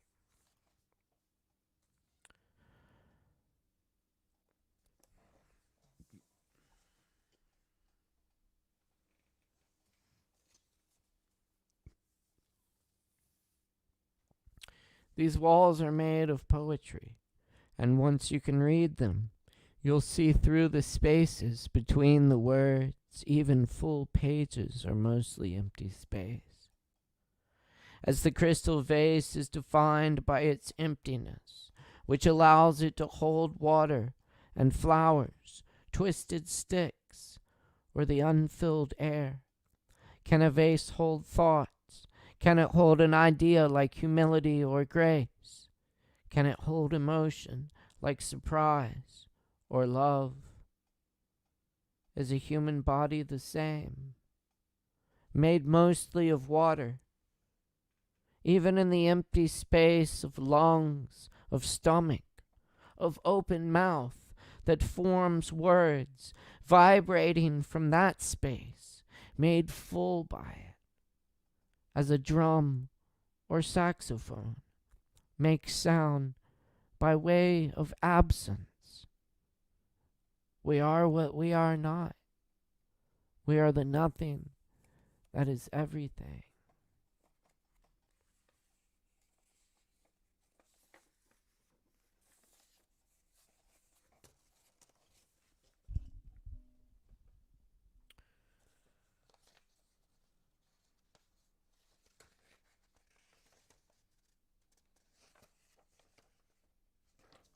All right.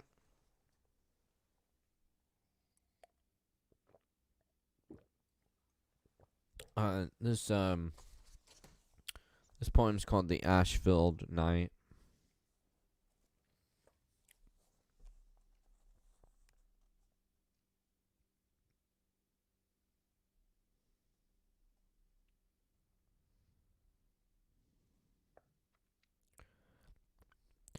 Lost friends find each other on sidewalks. There must be a festival in town. Down by the civic buildings, the Art Deco facades, the broken-in bars, the money safes.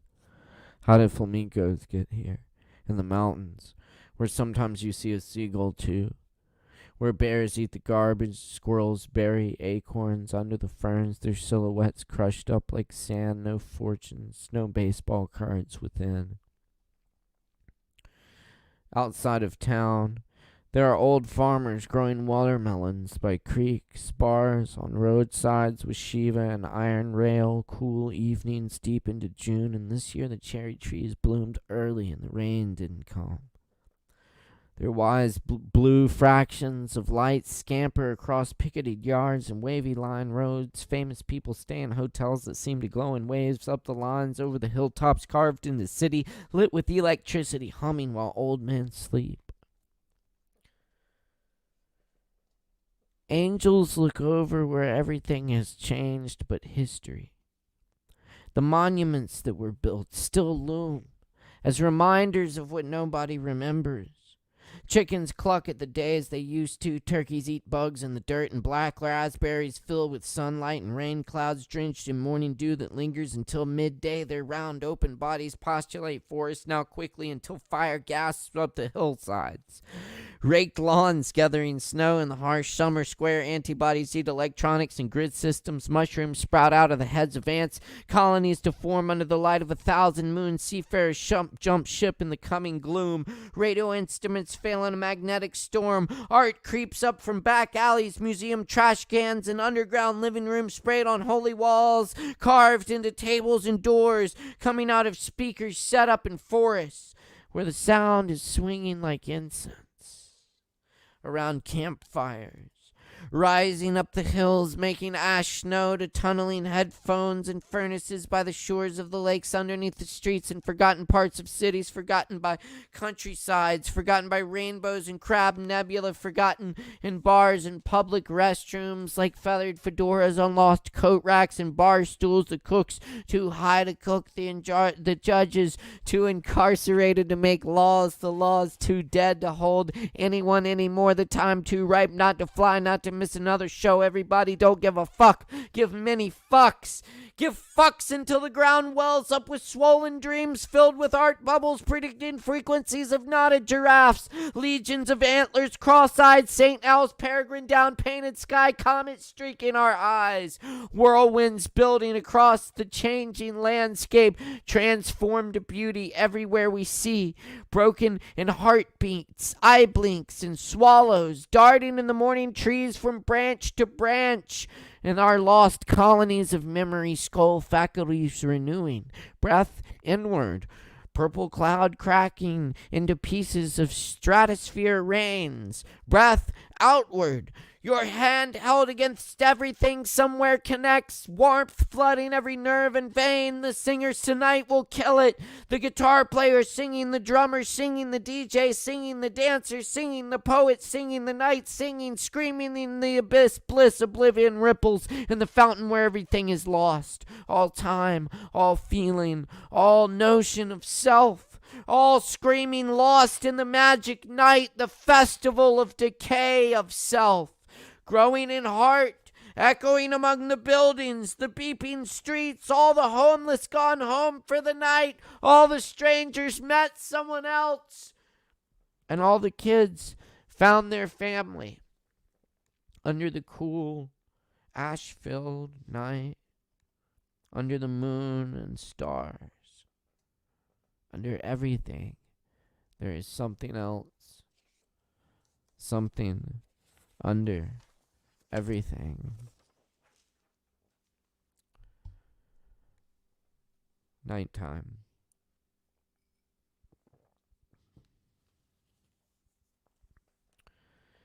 The pink shell of dusk gives way to the black forest of nighttime beyond hate and fear.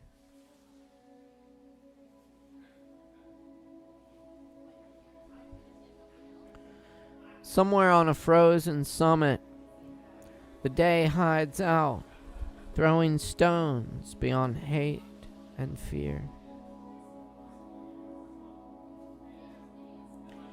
During the night, bonfires burn brightly, and drum circles spring up beyond hate and fear.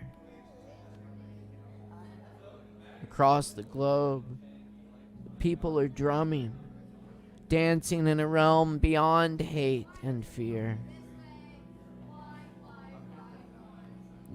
At lake's edge, trees lean in to hear stories of water, stories beyond hate and fear.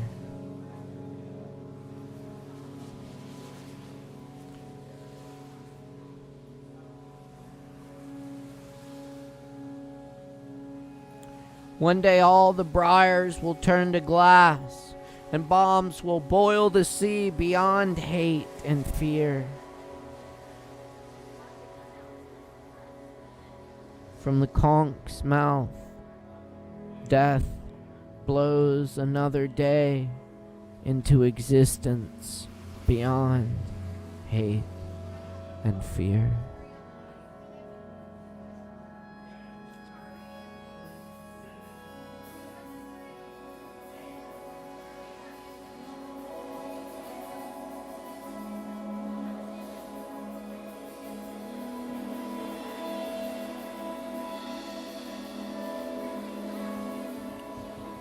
This is some Rumi of the Barks, silkworms.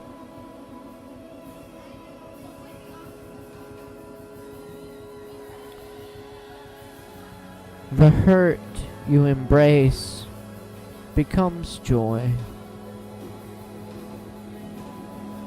Call it to your arms where it can change.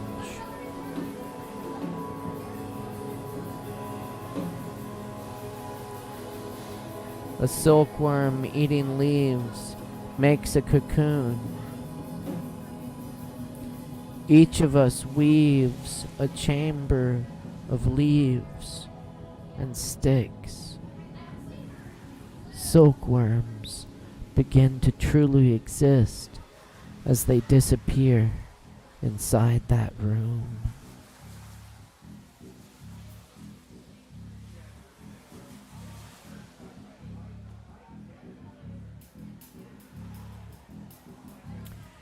Without legs, we fly. Without legs, we fly.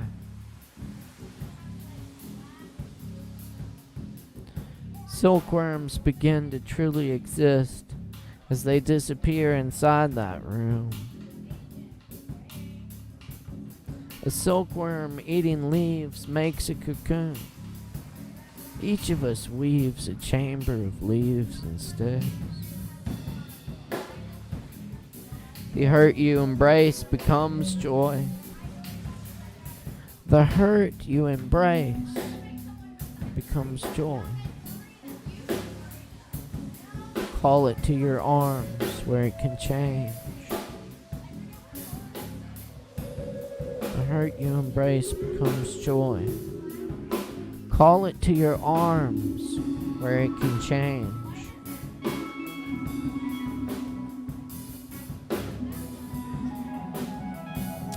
A silkworm eating leaves makes a cocoon. A silkworm eating leaves makes a cocoon. Each of us weaves a chamber of leaves and sticks. silkworms begin to truly exist as they disappear inside that room.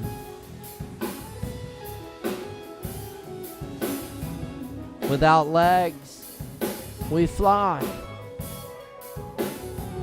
When I stop speaking, this poem will close and open its silent wings.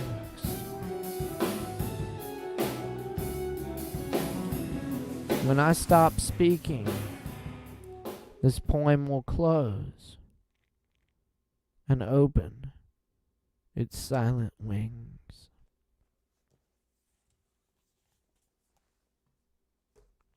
Thanks for tuning in to Poetry Open Mic Asheville. Much love out there, everyone, on the love stream. My name's Caleb Beissert.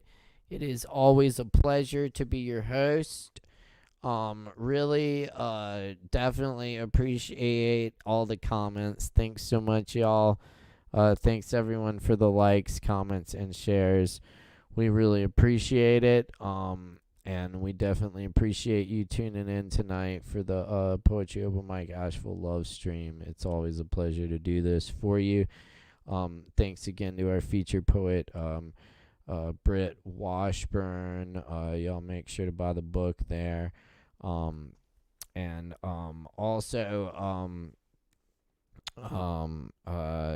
Make your voice heard about the ordinance thing, which is coming up. I think the deadline for public comment is Friday, so fight the power.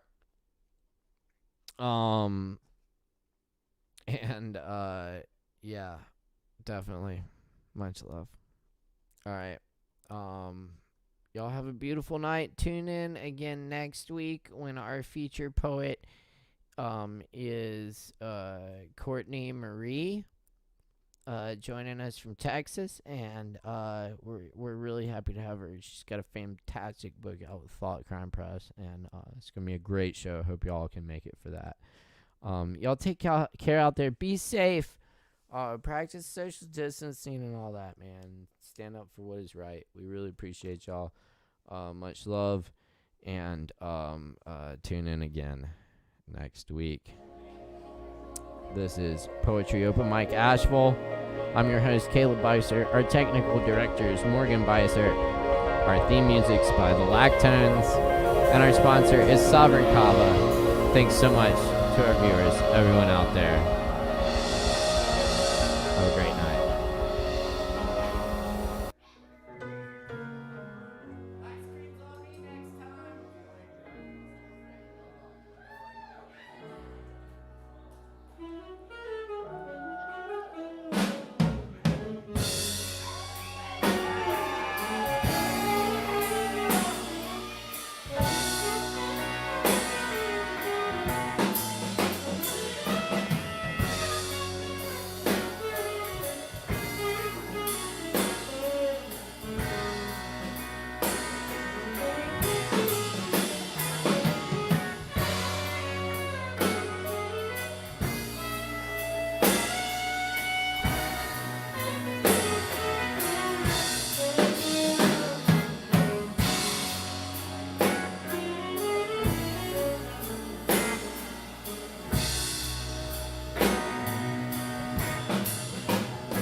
Max Milner on the keyboards, Jason Moore on saxophone, Aaron Price on bass, Chris Cooper on guitar. I'm Caleb Beissert. Thanks for hanging out, y'all. It means a lot. Y'all take care of your bar keys. Get home safe. Hopefully we'll see you again sometime. Cheers.